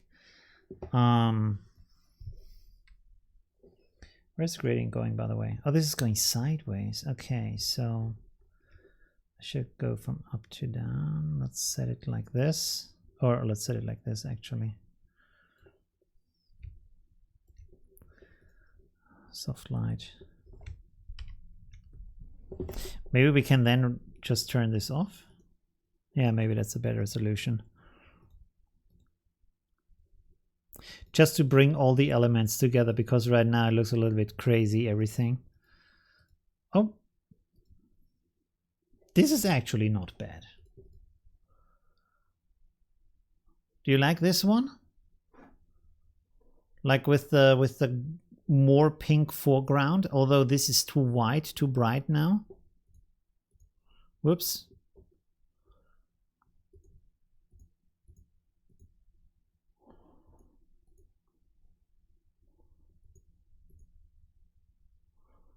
What does the chat say? Sorry, I wasted a lot of time on that picture. Cross like the one from Jägermeister on the head of the deer. That might be a funny idea. Was a new version of Affinity Photo announced, or why is the pre-release stream? No, it's not a new version of the of Affinity Photo. It's I'm releasing a gradient pack. So like every month I do a content pack for my community, which is in part free. Then it's also premium versions for that. And so this is kind of a pre-release stream. I've never tried that. I did it today because, yeah, the day felt strange. I wanted to do the release of the pack today, but then I said maybe it's better to do it next Saturday and instead do a live stream today. It just felt like doing the right thing. Yeah. So it's not about a new version of Affinity Photo coming out. Yeah. Maybe that was confusing in the title. Sorry about that. Oh, you already explained that. Okay, thank you very much for that, Rod. Okay, cool. Yeah, so do you like the pink version, or let's go through some other gradients here? This is too dreamy. Yeah, it's a bit dark. This is also very nice, although the fog is now really not the right fog here. We can readjust it maybe a little bit.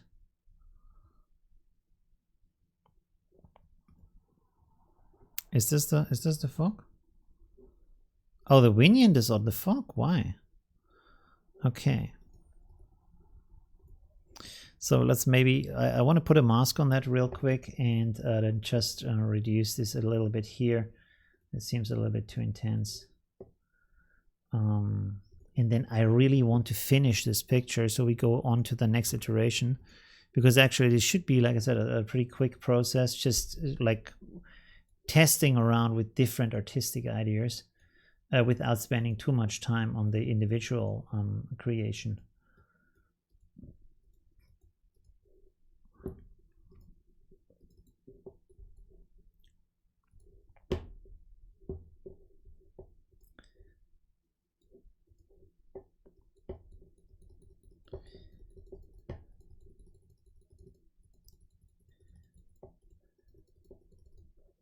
Okay, so we made this a little bit more floaty.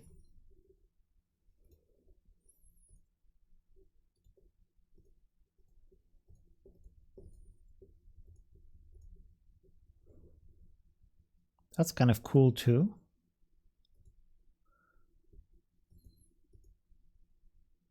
That's nice too. Too much.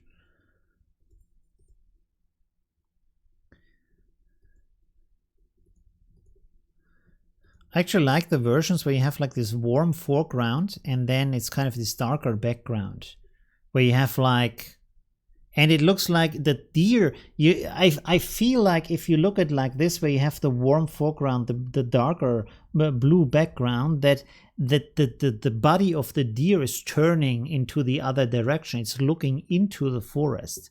And if it's the other way around, like it's like this, I feel like the deer is looking towards us. So that's pretty interesting. It's pretty interesting effect going in here. I don't know if you see the same thing. You see here, I feel like the deer is looking into the forest like it's scary.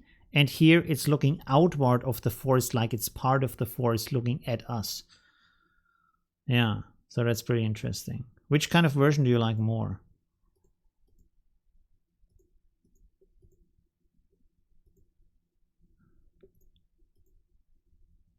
Also this, where both of them are kind of warm. Maybe we could do this, but then with a darker backlight. Oh, when I turn this off, this is getting darker. Okay, and let's make a duplicate of this real quick, just to test this out, and give this a darker color, like that. Like this, maybe. Is that too intense, maybe?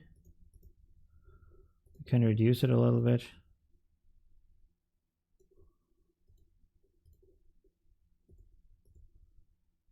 So like that? Is that interesting? Or the other way around, like I said, like we had before. So we have this bright light, and then this is more this kind of blue version. Everything is more ghostly of the picture. Let's chat again.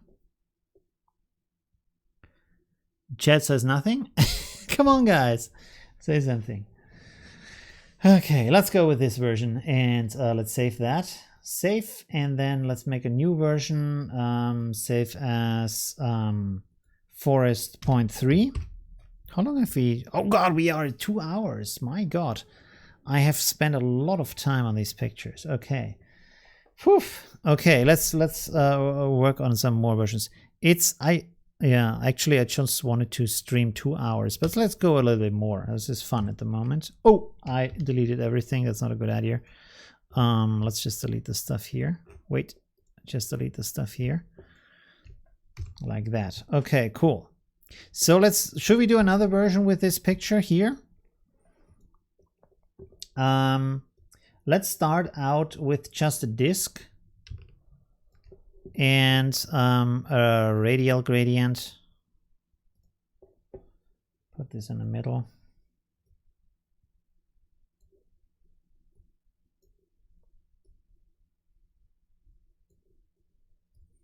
So we can move that around a little bit, see what this does. And this time, like, do a quicker iteration of the picture, like coming up with the idea faster, and see we can go from there.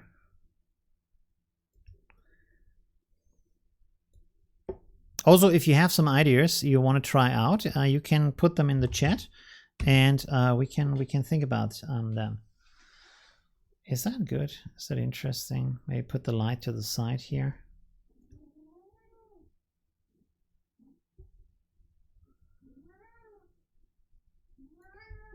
Oh, my cat. My cat is hungry, I think. It's not happy at the moment.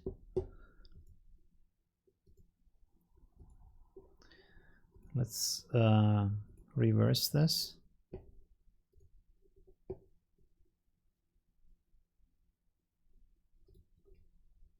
Nope. Oh, what do we have here? Okay, color dodge.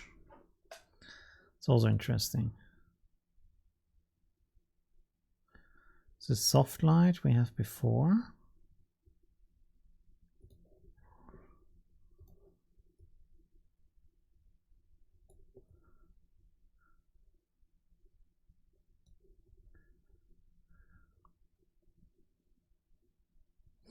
By the way, we can also have a gradient that's just running from one side to the other. Let's see here. So if we put this over here, maybe that's an interesting effect.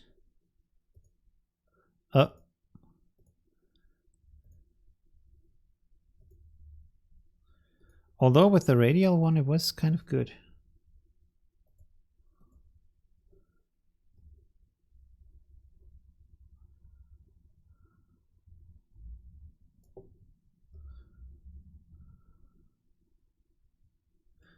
Does the chat say something? Whoa. Don't reduce that. Nope. Chat is quiet. Okay, let's try some versions here. I really like the blue light with this forest here. It's really interesting. Oh, sorry, I have the hand in front of the mouth.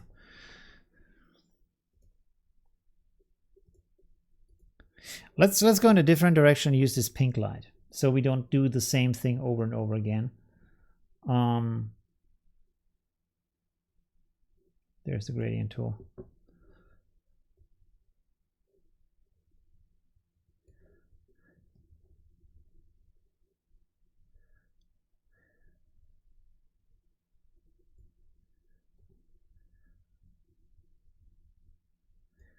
Like that.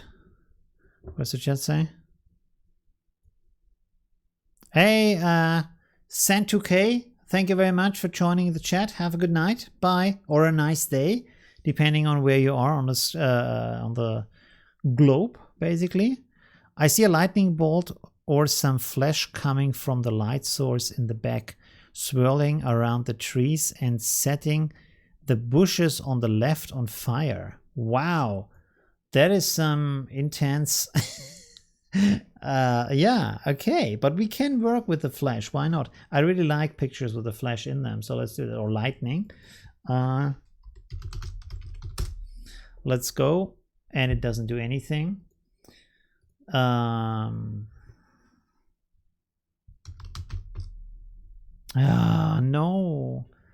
Is the site broken?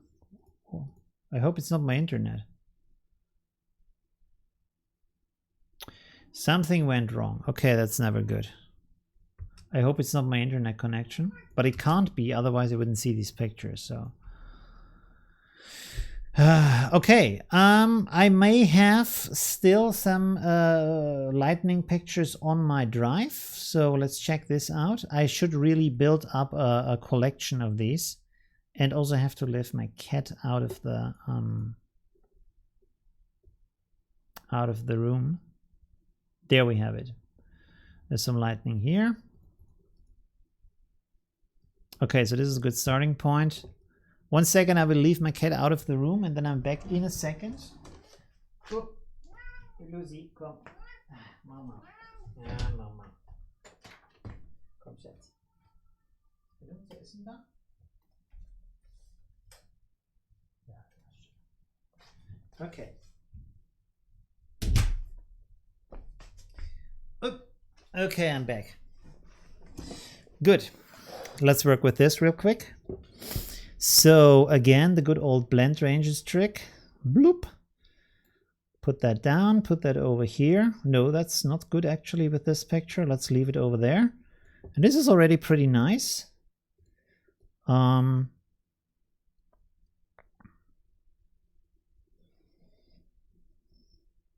the question is now, what are we going to do with that? Or do we have just the flash here in the picture? That could also be a thing. Why not? For no apparent reason, we have some kind of spooky flash coming through the picture. Why not? That could be a thing.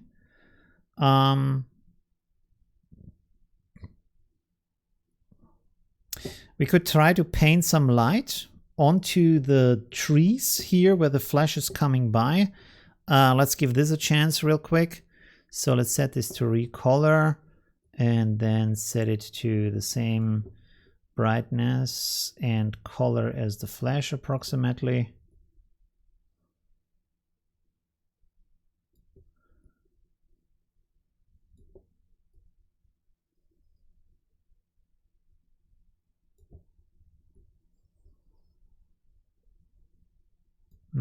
Let's go like that for the moment. Select a layer invert. Okay, and then let's go in here and see if we can manage that. I'm not that good at this technique yet.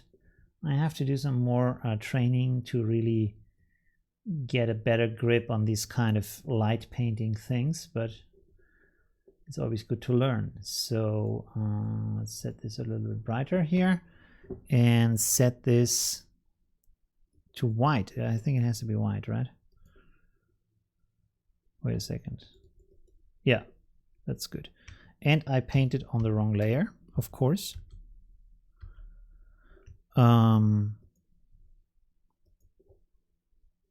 Yes, that's the one.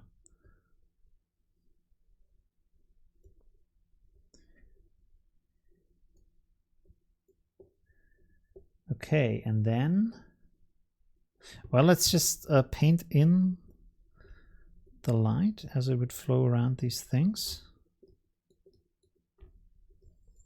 And then I reduce it where it shouldn't be.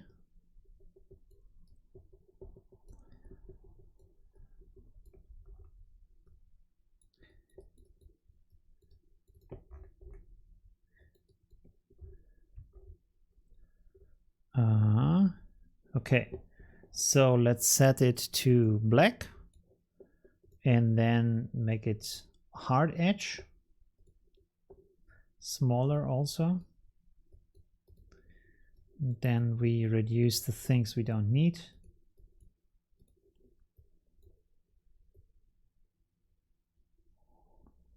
Okay, maybe a bit more soft edge.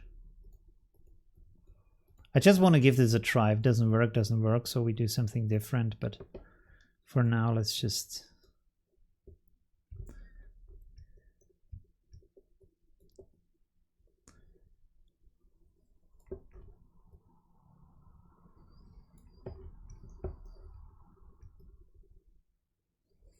I really have to get a better grip on these kind of how to paint light onto objects thing.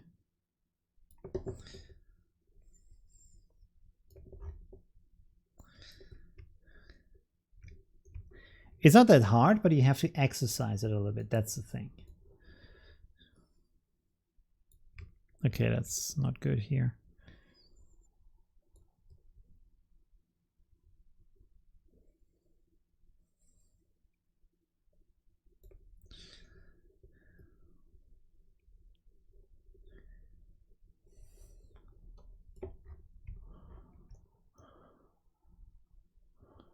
I don't know how it should be down here, actually.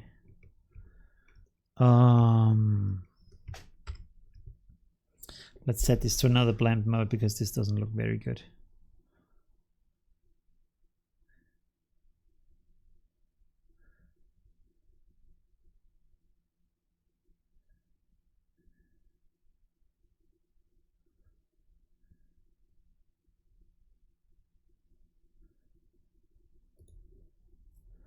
Screen.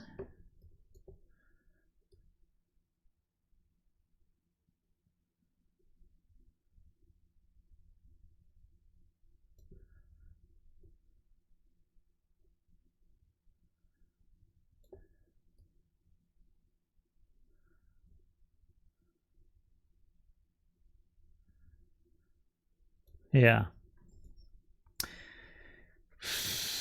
I'm not very good at this, I'm sorry. Looks kind of interesting, but I don't think it should look like that. But anyways, we can leave it if we want to.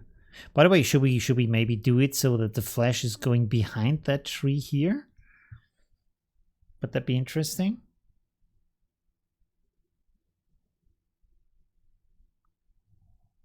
Maybe we could give it a try.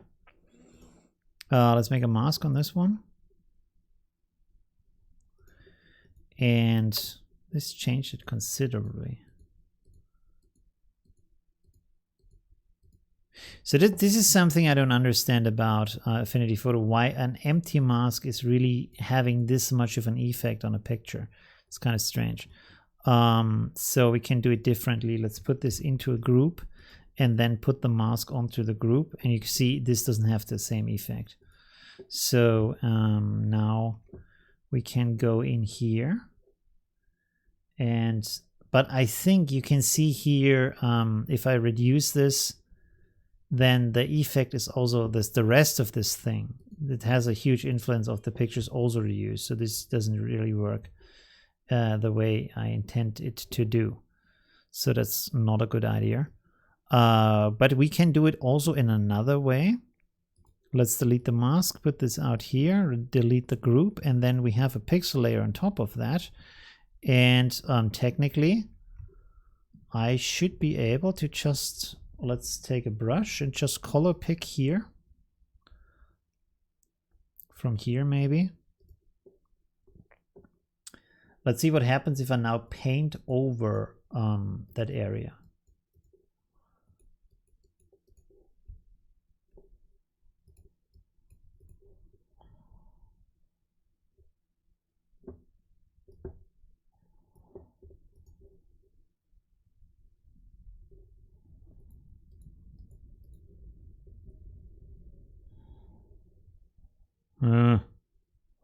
I think I should probably, I have to copy the tree from the lower part up to the higher part of the picture. So we actually get the tree structure. It doesn't look like we have much tree structure here.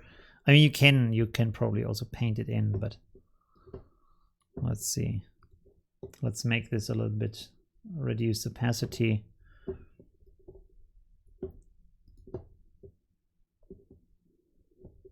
Why is this suddenly, if I come up here, it's getting really bright?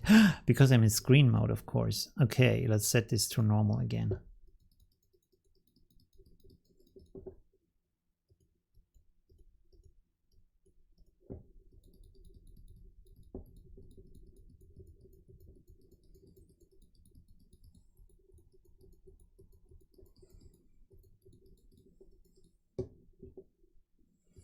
So probably it's all the reason why this is not matching down here.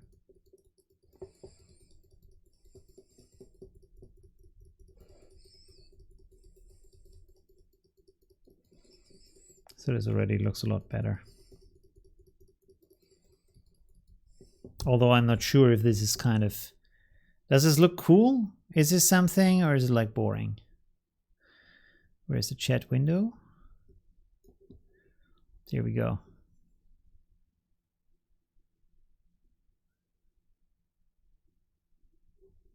It works for you, really? Let's check this again. Ah, now it works again. Okay, so it was just like a pretty short like problem.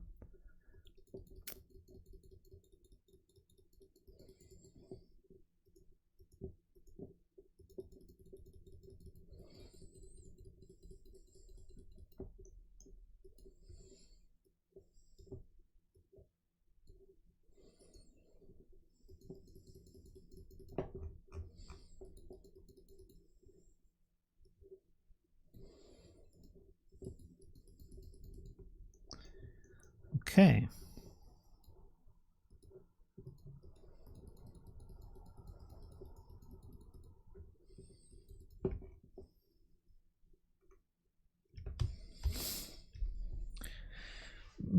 It's not perfect, but it's interesting. It's good enough. So that's pretty nice. We have some parts up here that I would like to reduce. Or can't I?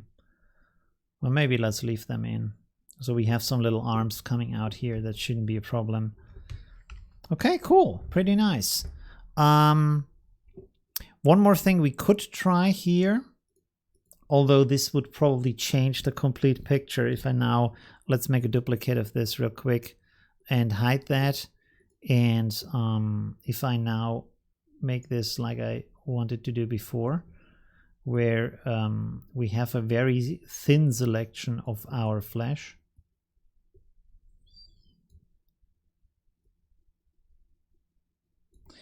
And then we add our own glow. Okay, this changes the picture a lot, so this is probably not a good idea at this point in time. But if we again use this kind of classic thing that I do, where I now add the outer glow myself, and you can use your own color and use an inner glow to make it white on the inside, so you have different kind of flesh here. But actually the other one looks better, so this is not a good idea for now. It works with other pictures, but it's kind of too late for this one. Let's turn this on again. I don't know, is there something else we should do or could do, or I don't know. We could again try to put another gradient on top to see if we can make it a bit more intense from the like how it feels as a picture. But all in all, wow, this is pretty nice. All in all, it looks pretty interesting.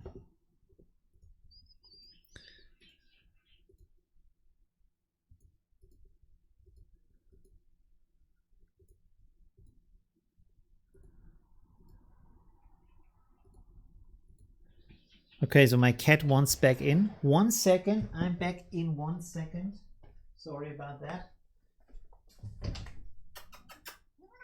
Yeah, mama. Okay.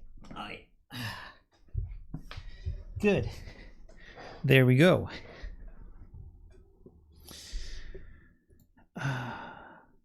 This is also nice. Is this different from before? Yes, it is. But this is also nice, right? It's kind of more spooky a little bit. It's kind of cool.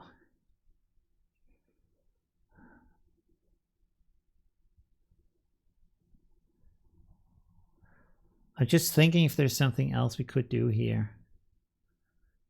But then again, this is always the thing where I think, hey, maybe I should do some more, and then I spend an hour on a picture that is basically already done. So that's it. Let's finish this and go to the next version, so I'm not getting stuck here. Is this version 3? Yes, version 3. So boom, shakalaka, and then we save this also as version 4. All right. Okay, let's go a little bit more crazy. So get out the art guns and do some interesting stuff here. Oh, we turned that off, by the way. Okay, let's go with this. Just quick iteration, no thinking this time. What does the chat say? I think it's very interesting to watch your creative process besides what we learn on Affinity. Yeah, thank you very much. That's nice. I really like that too. Like I said, I want to bring my channel more into this kind of artistic journey that I share with you. So we will kind of learn both from the process, through the process. And because I think this is a much better way of learning. It's not all just about technique and understanding how to create a brush or how to use frequency separation and stuff like that. It's also the artistic background of why would you use it, in what kind of circumstance would you use it, stuff like that. What is the creative process behind that? Of course, everybody does it differently, and I'm not saying you should do it like I do it. I'm just saying by watching other people create something, you get a lot of inspiration, ideas for your own work, for your own process, and it's always a good kind of thing to have. Okay, good. So let's be quick here. Boom, boom, boom. Let's do, again, an abstract shape. Let's do a pyramid this time. Triangle, boom, like this. Let's make it same on all sides. By the way, the interesting thing is the original version. I don't think this is same on all sides, is it? Let's copy this, rotate it to the side. Like that. No, this is longer on one side, so that's interesting.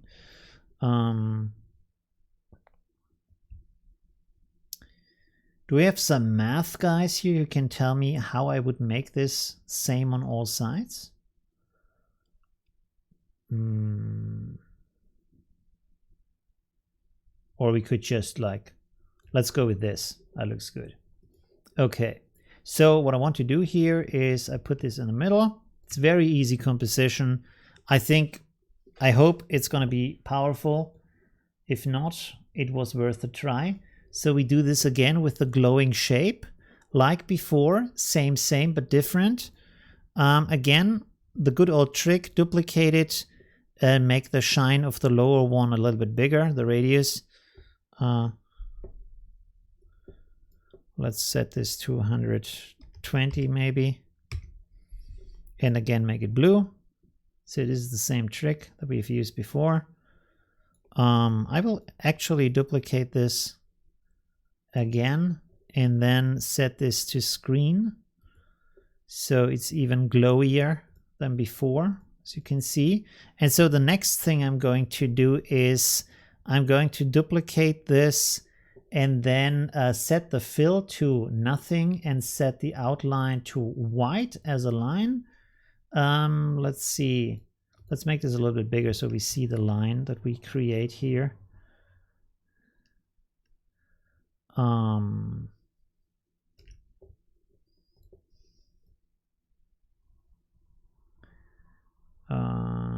Yeah, that's okay.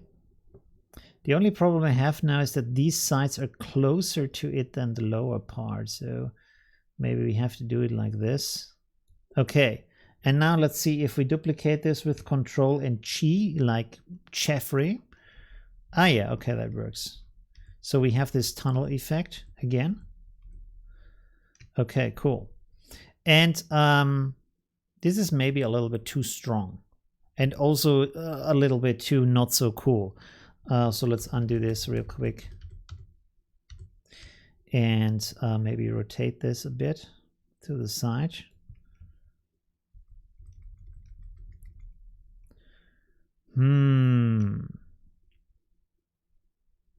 That's good, but we have to redo that because I want to turn off the layer effects for this one. No outer glow here. Okay, let's see. Okay. Let's undo this again.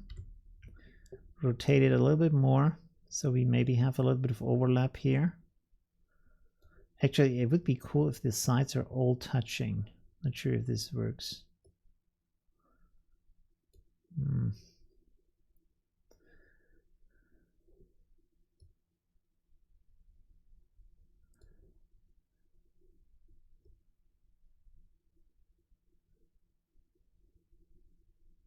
Let's see it like that.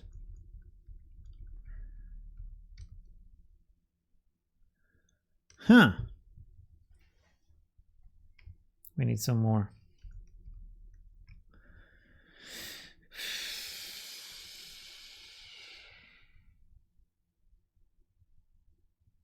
Let's make some more.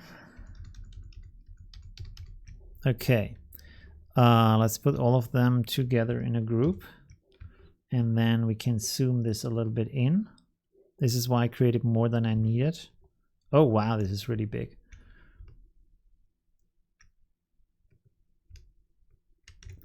What's going on here?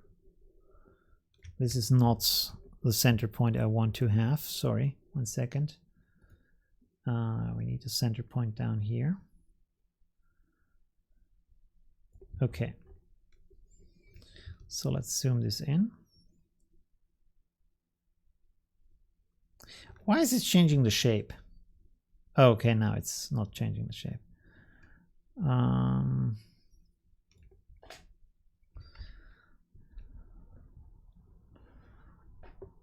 Not too bad, not too shabby. Yeah, maybe let's leave it like this. Let's see if we put this up here. It's not good. Let's leave it in the center. Maybe we should rotate that a little bit.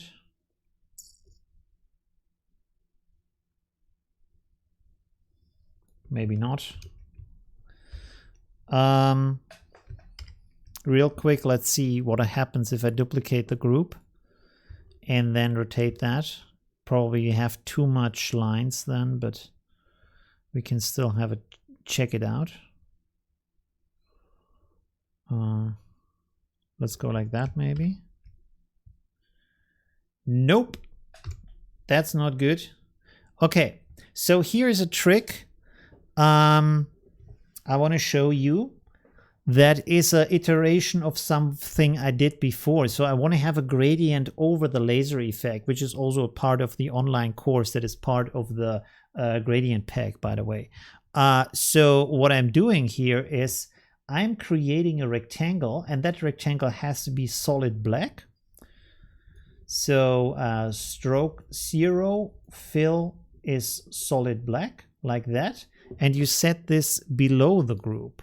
And then you set a second rectangle. Actually, you can just duplicate the rectangle and set it above the group. That's important. And you put a gradient on that. Boom, like this. Now you select all three, the rectangle on the top, the group, the rectangle below, together, put them in a group. Boom, like this. And now what you do is you set the gradient rectangle inside the group to the blend mode color, like that. And then you go to the group itself that encloses everything and set this to screen. And boom, you can see it again. And now if I go to my group that's inside and set a glow effect, outer glow, you can see that now I can see the effect on the glow. And this effect is intense from the color, because otherwise it would not be intense of the color. It wouldn't look good at all. So this is a pretty cool effect I just recently figured out. You can actually do that.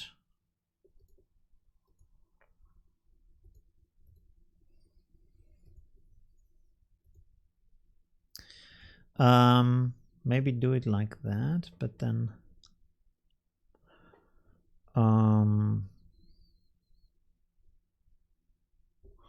I would actually like to have it like this, but then maybe not have a glow on the outside here. Or how do you think like this? Is this too much? Is it too bright maybe in the backside? This is also nice, but we hardly see anything of the forest anymore, right? Maybe that's a bit too intense here.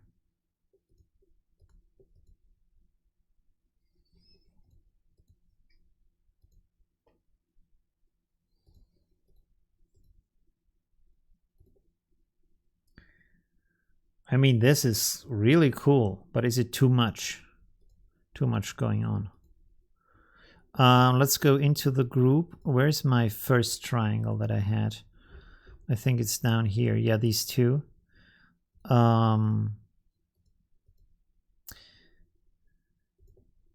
Maybe now for those I need to turn off the glow so it's not double.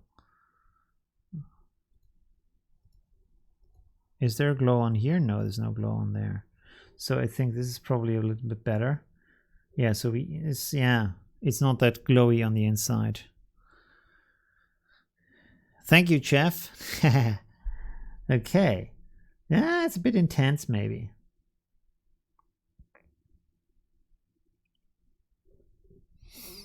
Now we can play around with that a little bit more. Let's see, first of all, if we move this around a little bit. Put this a little bit lower or higher. Should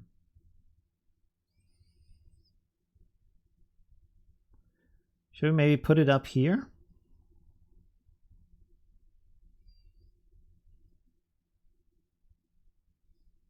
Like that. Where's the center of my picture?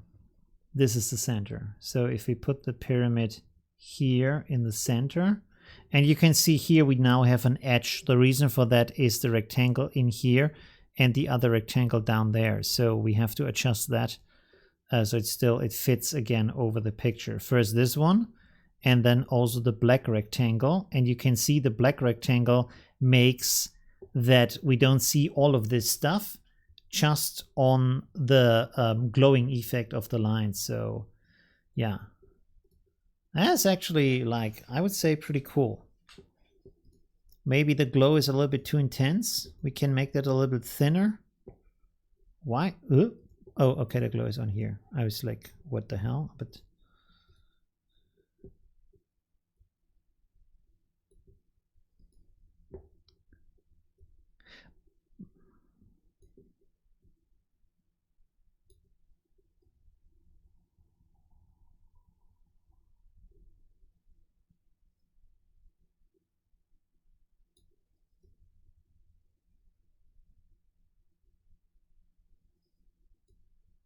yeah, I think this is good, right?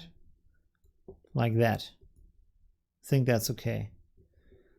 That looks pretty interesting. Now I just want to do one last thing, and that is let's duplicate this gradient we have in the background. Duplicate. And let's play around with a different color in here. So that is also interesting.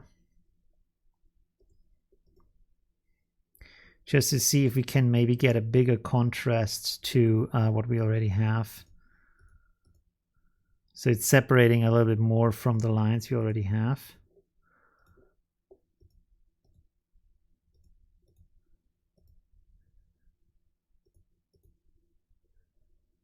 I mean, it's always the question. I mean, this kind of bright, glowy thing that looks pretty interesting, but then if it's dark, it also looks pretty cool. So brighter or darker? Here you see more of the lines, but maybe a little bit too much. And here you see less of the lines, but you see more of the forest. It looks pretty cool, actually.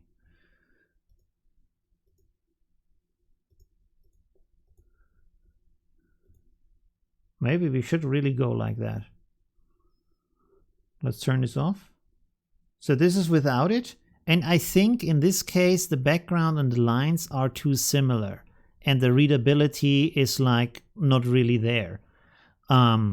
Because they kind of melt into the background. But here you have a clear separation between the lines, the glowy lines, the laser lines in the foreground, and the glowing background of the forest. You can see both of them, right? So probably this is the better kind of solution to have here. Am I still online? Nobody's using the chat? Hello?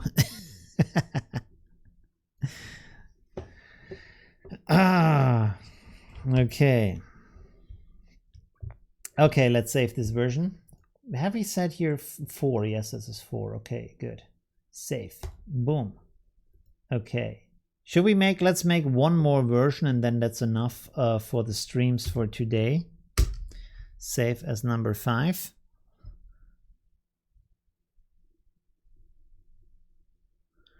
To put the glow behind them.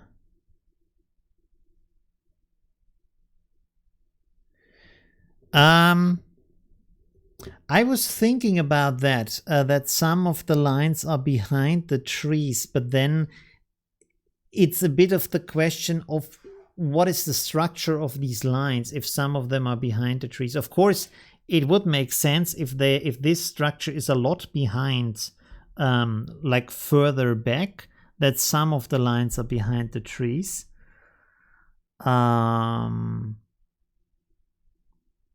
But then it's really the question with the distance between the lines, like which one would go before and which one would go behind the lines. And also you would have to set up a mask for each of these lines. So it would be cool, but it would be a lot of work at the moment to actually do this. Yeah, so for another day probably. But it's a really good idea. I also thought maybe that would be cool. It would make it a lot more intense. From the look of it. Yeah, that's certainly the case.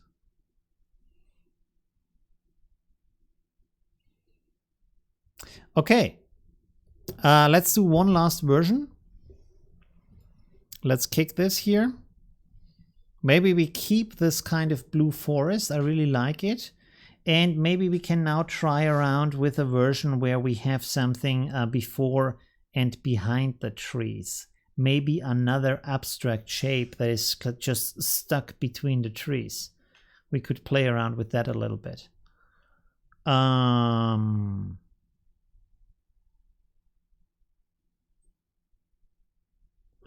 What kind of shape? Should we just do a circle that is sitting here in the middle? Just a white circle, and then at some points it's going behind the trees and some points it's not going behind the trees. Whoop. So let's center this in the picture like that. And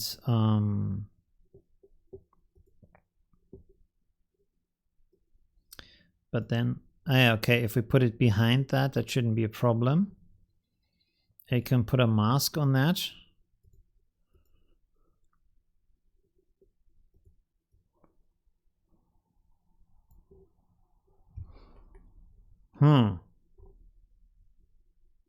Let's see, by the way, if I simply can go in here with my smart brush and just create a selection. Oh, I can. That's good. It's good to know. Should we click on refine? Yeah. Okay, apply. And then I go in here again. So this is actually pretty easy, if it works. Let's see if it works. Let's make this a little bit fuzzy from the selection. Feather, maybe 5 pixels, because this has a pretty high resolution. And then we go in here with a black brush, make the brush bigger, make the opacity 100%. And this was completely the wrong layer. Of course it was. What else would we do? On the mask. Okay, there we go. So like that. Let's see. Boom.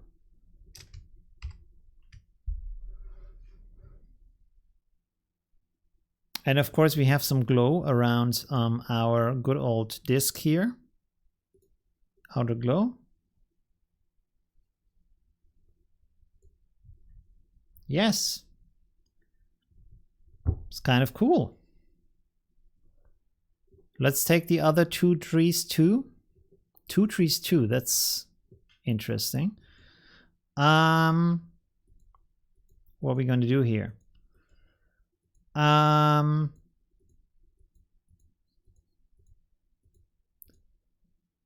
So it should be in front of these trees, but behind this tree, right? So let's select this tree here. I hope this is as easy as the other one.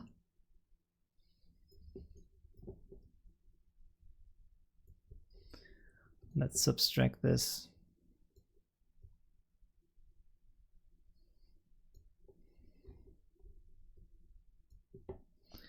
Okay, this doesn't look quite as good. But it's fuzzy around the edges anyway, so probably this isn't a huge problem. So let's say refine, apply, layer, no, selection feather, apply, and then go to mask again, our good old brush in black, paint over this. You can see it's fuzzy on the outside, so let's zoom out. Not quite. Let's make this a little bit smaller here. Paint in some of the details here. This doesn't look so good. This doesn't look so good. Okay, there we went a little bit too far, maybe.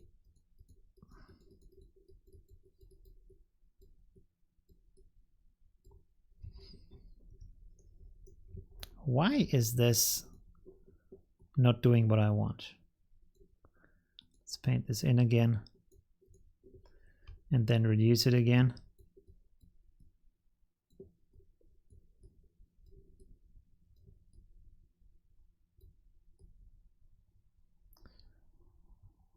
Ooh.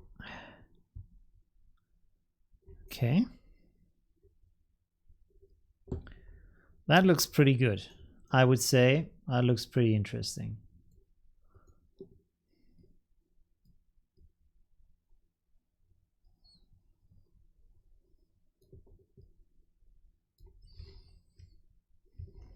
Okay, we should probably do the same thing down here. Paint it in from the sides and then remove it again.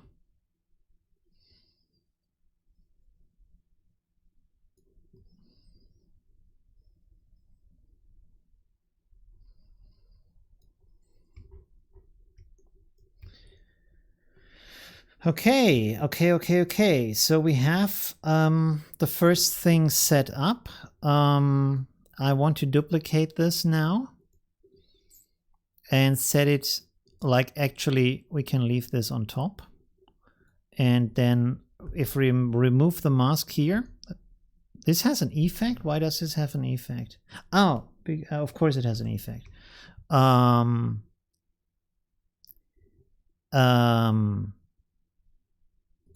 Okay, let's delete this mask here and then put this outside. No, not like that. Not like that either. Okay, so I will group these two and then put the mask on the group instead. Oh, this is actually a lot sharper. Do we want that? No, we don't want that.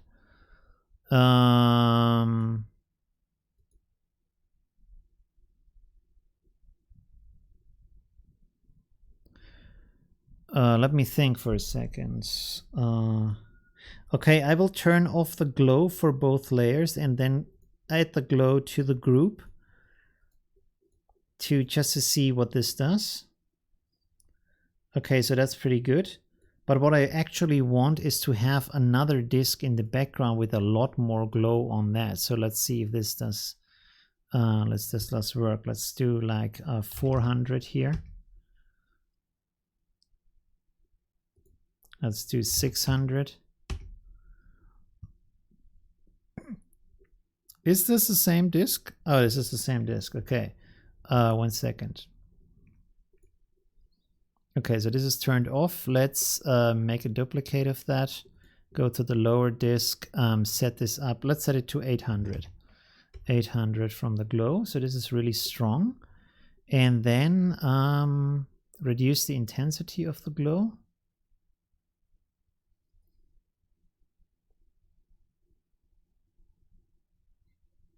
Wait, if this is, yeah, this is a very strong glow like I want it to be.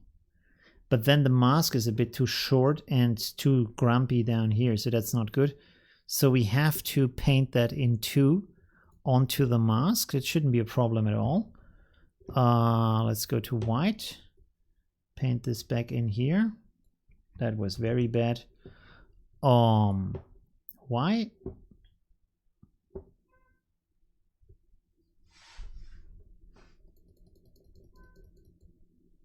What is going on here in this area?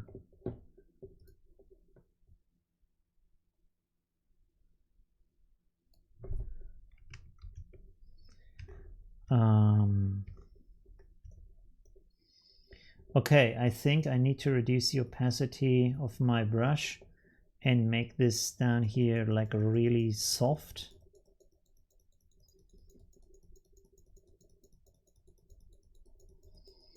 I have no idea why this stuff here is happening right now, but we can fix that in a second. It's not so important right now.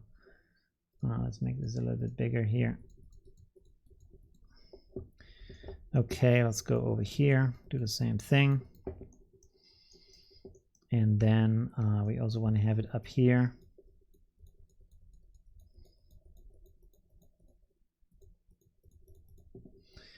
And set it to white. Make it smaller, higher opacity. Bring back the details in here and over here. Need a lot smaller brush, supposedly.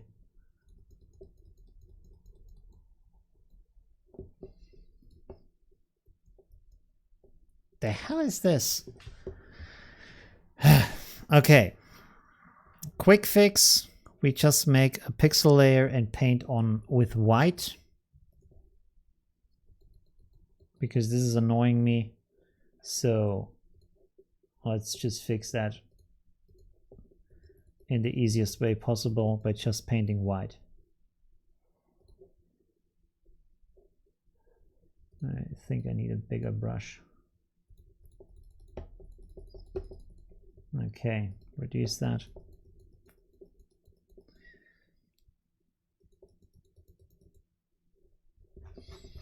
And then see down here, bloop. Okay, there we have the same problem. Paint it on. That was really bad. Let's reduce that, paint it on again. Okay, that's good. Let's reduce it. Ah!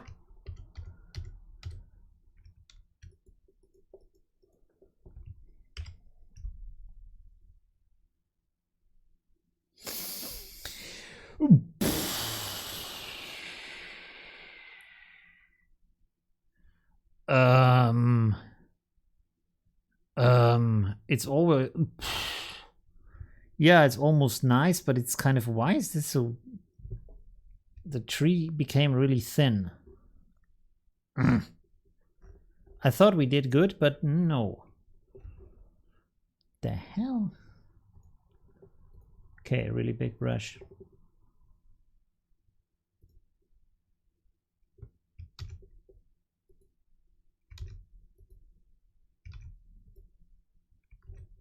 Even bigger brush.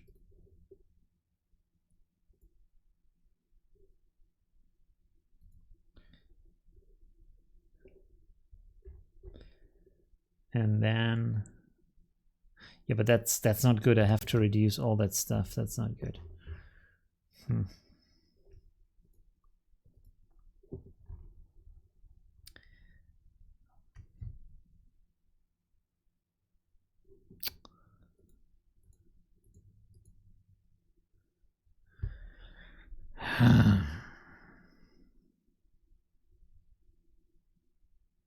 Let's give this another try. If I put this, I mean, it's mainly, I think it's this outside glow. Although, I think it just, maybe, wait a second. Aha, I just reduced it a little too much up here. Okay, so let's just go in here, take the brush again in white and just paint this back in here a little bit.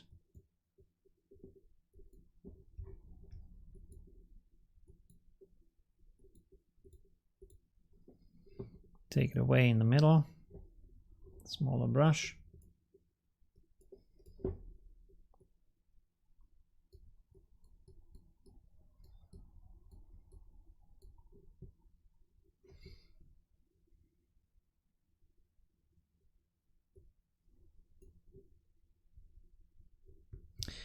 And then maybe when I click up here, maybe like this, and then shift and click down here to get a straight line. So that this is a little bit wider. Is this better?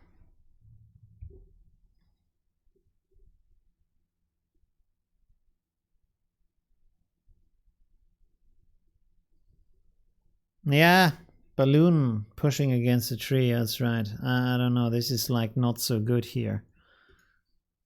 Damn it.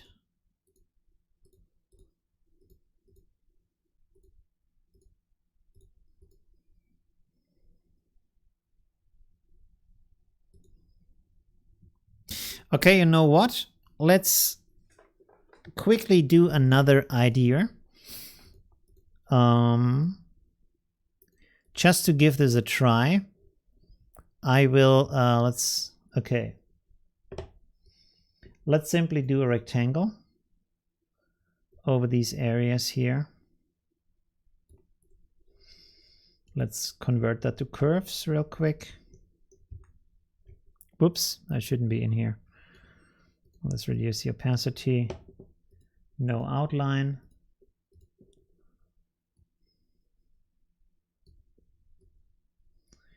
Just put this down here. The other one over here. And then let's set this opacity to 100 again and blur this. And then let's set this to erase. Okay, that's very strange.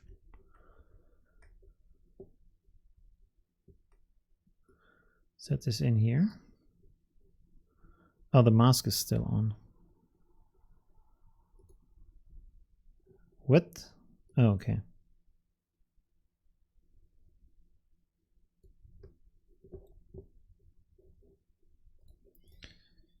Hmm.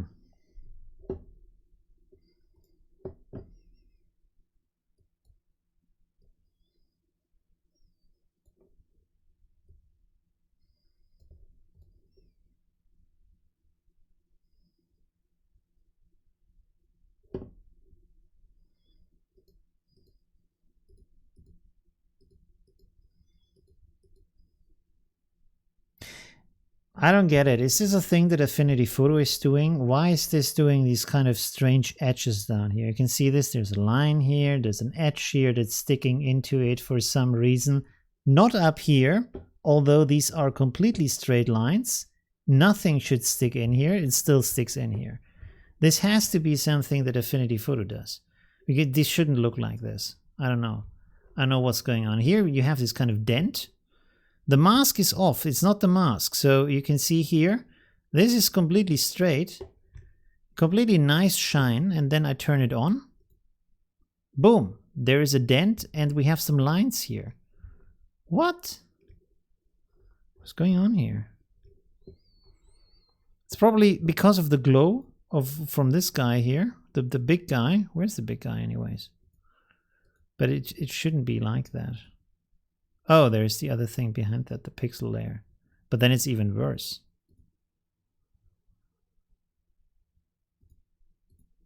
This should not be happening. I don't know what is going on here. You see? Because this is a straight line that does just erase whatever is in here. And it should be just erased, and that's that. And it is not. There's something else happening here. This is very, very strange. No wonder I'm not getting any kind of the results that I want to have here. Okay, so this is not working. We can't really get a good, like, fix this in any good way. It's kind of disappointing. Because it looks pretty nice, but then, yeah, it doesn't work as it should.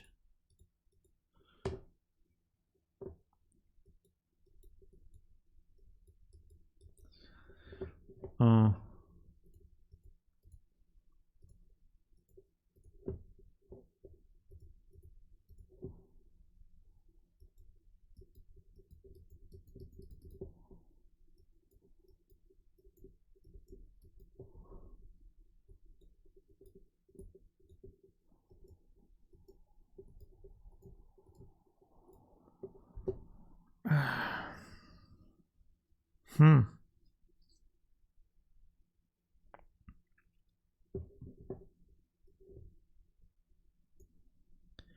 Duplicate the green.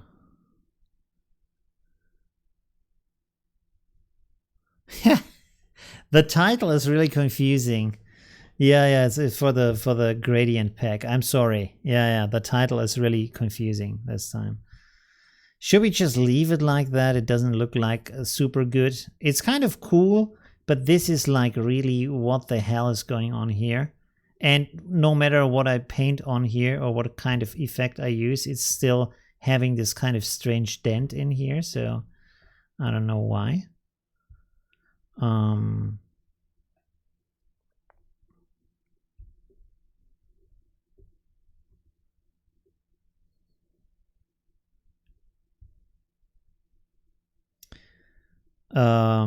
Oh, we can, I want to try something else. Let's make a pixel layer on top of everything. And what I want to do is, oh no, actually, let's delete that. Let's make a fill layer.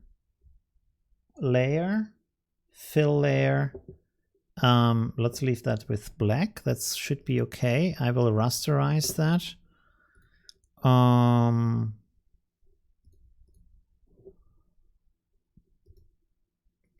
Distort. No, noise. Perlin noise. Does this work here? No. Interesting. It's interesting. This has just one color. Okay, let's make a new layer. Can I make a Perlin noise just on a new layer? Let's see. Yes. Okay, good.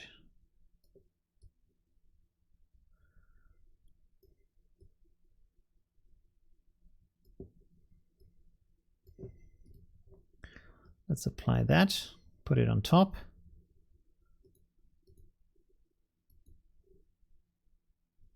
I'm not sure what is happening right now. I only have one color. Oh, now I have two colors again. Okay. So let's delete this again. Make a new layer with two colors. Noise, Perlin noise.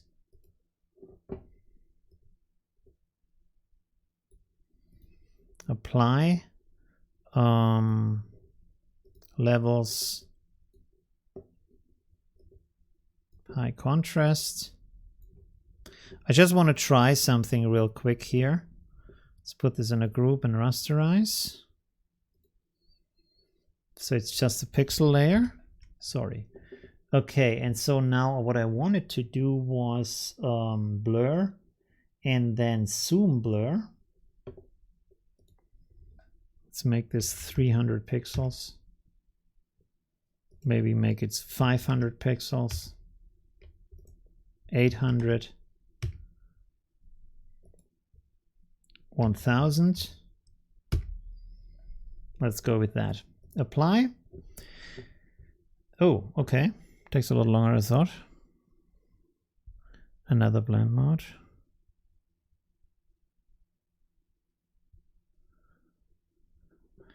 Okay, so now I want to set this to screen. Wow, okay, that's a bit too much. Color dodge looks pretty intense.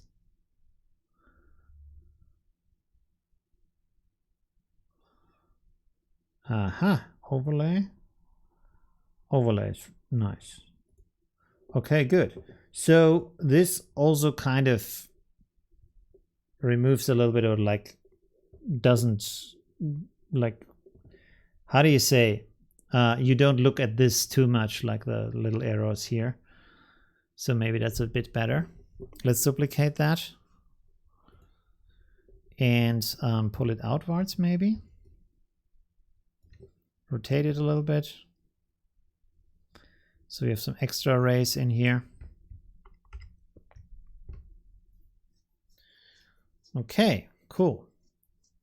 So maybe that's a thing. And one thing I want to try, last thing here for this picture is, let's go in here like that. And then convert to curves. Let's follow the lines that we have from our light that's going outwards, like this. We have a line here. We don't want the outline like that. Okay, good. So let's blur this a little bit. And then set it, let's see. Screen, no.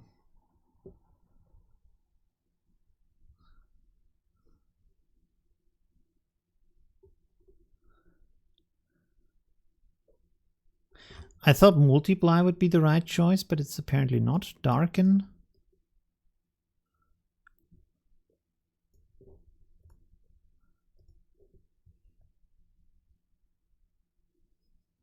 No.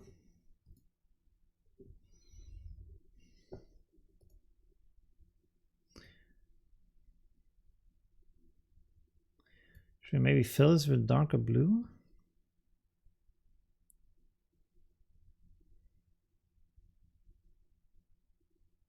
So what I wanted to do is that we have a little bit of shadow from the tree, but maybe this should be done in a different way.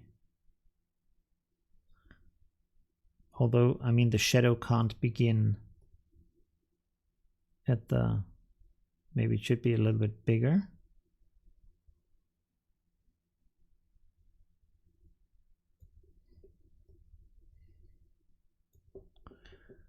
Make it more Gaussian blur.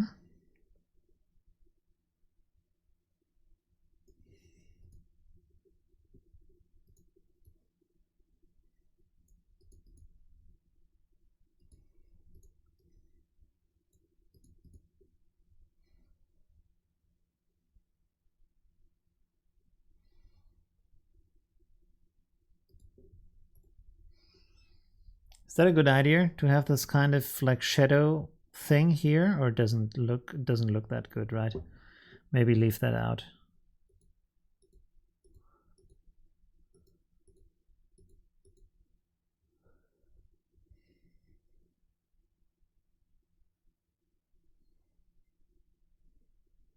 Yes, let's leave the shadow. That's not a good idea.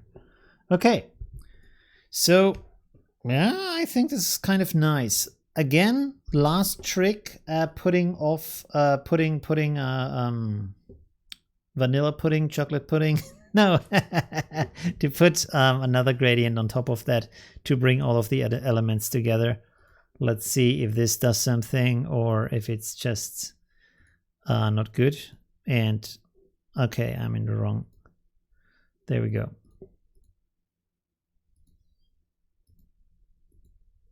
Yeah, maybe just leave it the way it was already.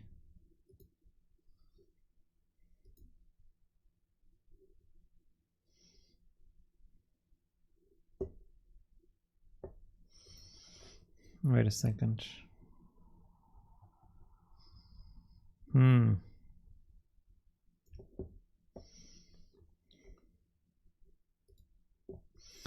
Maybe this one, if this one is behind the lights.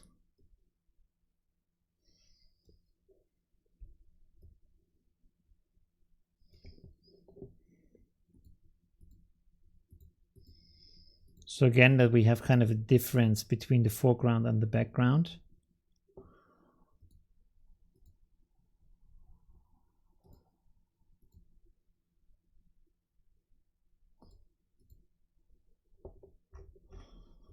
And maybe a little bit of vignette.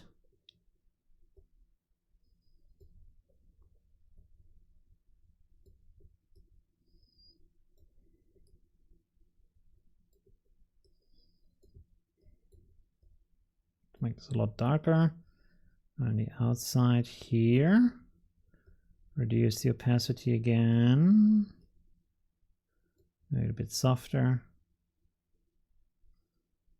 It's just a little bit darker on the outside. Wow, okay, this is on the just on the shine. Don't want that. Yeah, okay. Yeah, not bad. It's kind of cool. Good. Okay, and we are on the 3-hour mark. This is also very nice. So we can save this. By the way, let me check if I'm not saving over anything. So the last one was number 4. So this is number 5. Okay, that's good.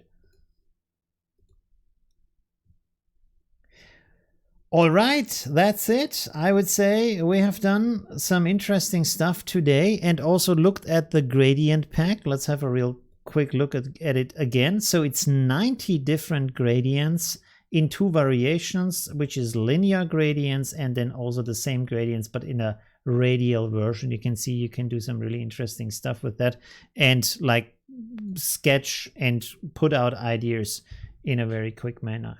Okay, thank you very much for watching. It has been 3 hours, so I think we should quit the stream for tonight. But it was really nice that you joined. Thank you for that. And the release of the Mythical Gradient Pack will be on Saturday, coming Saturday. Is that too late? That's the 21st. Oh my God. I hope this isn't too late. Yeah. Well, let's see how that works out. Okay. Thank you very much for watching and see you soon. Bye. I have to find the button. Sorry.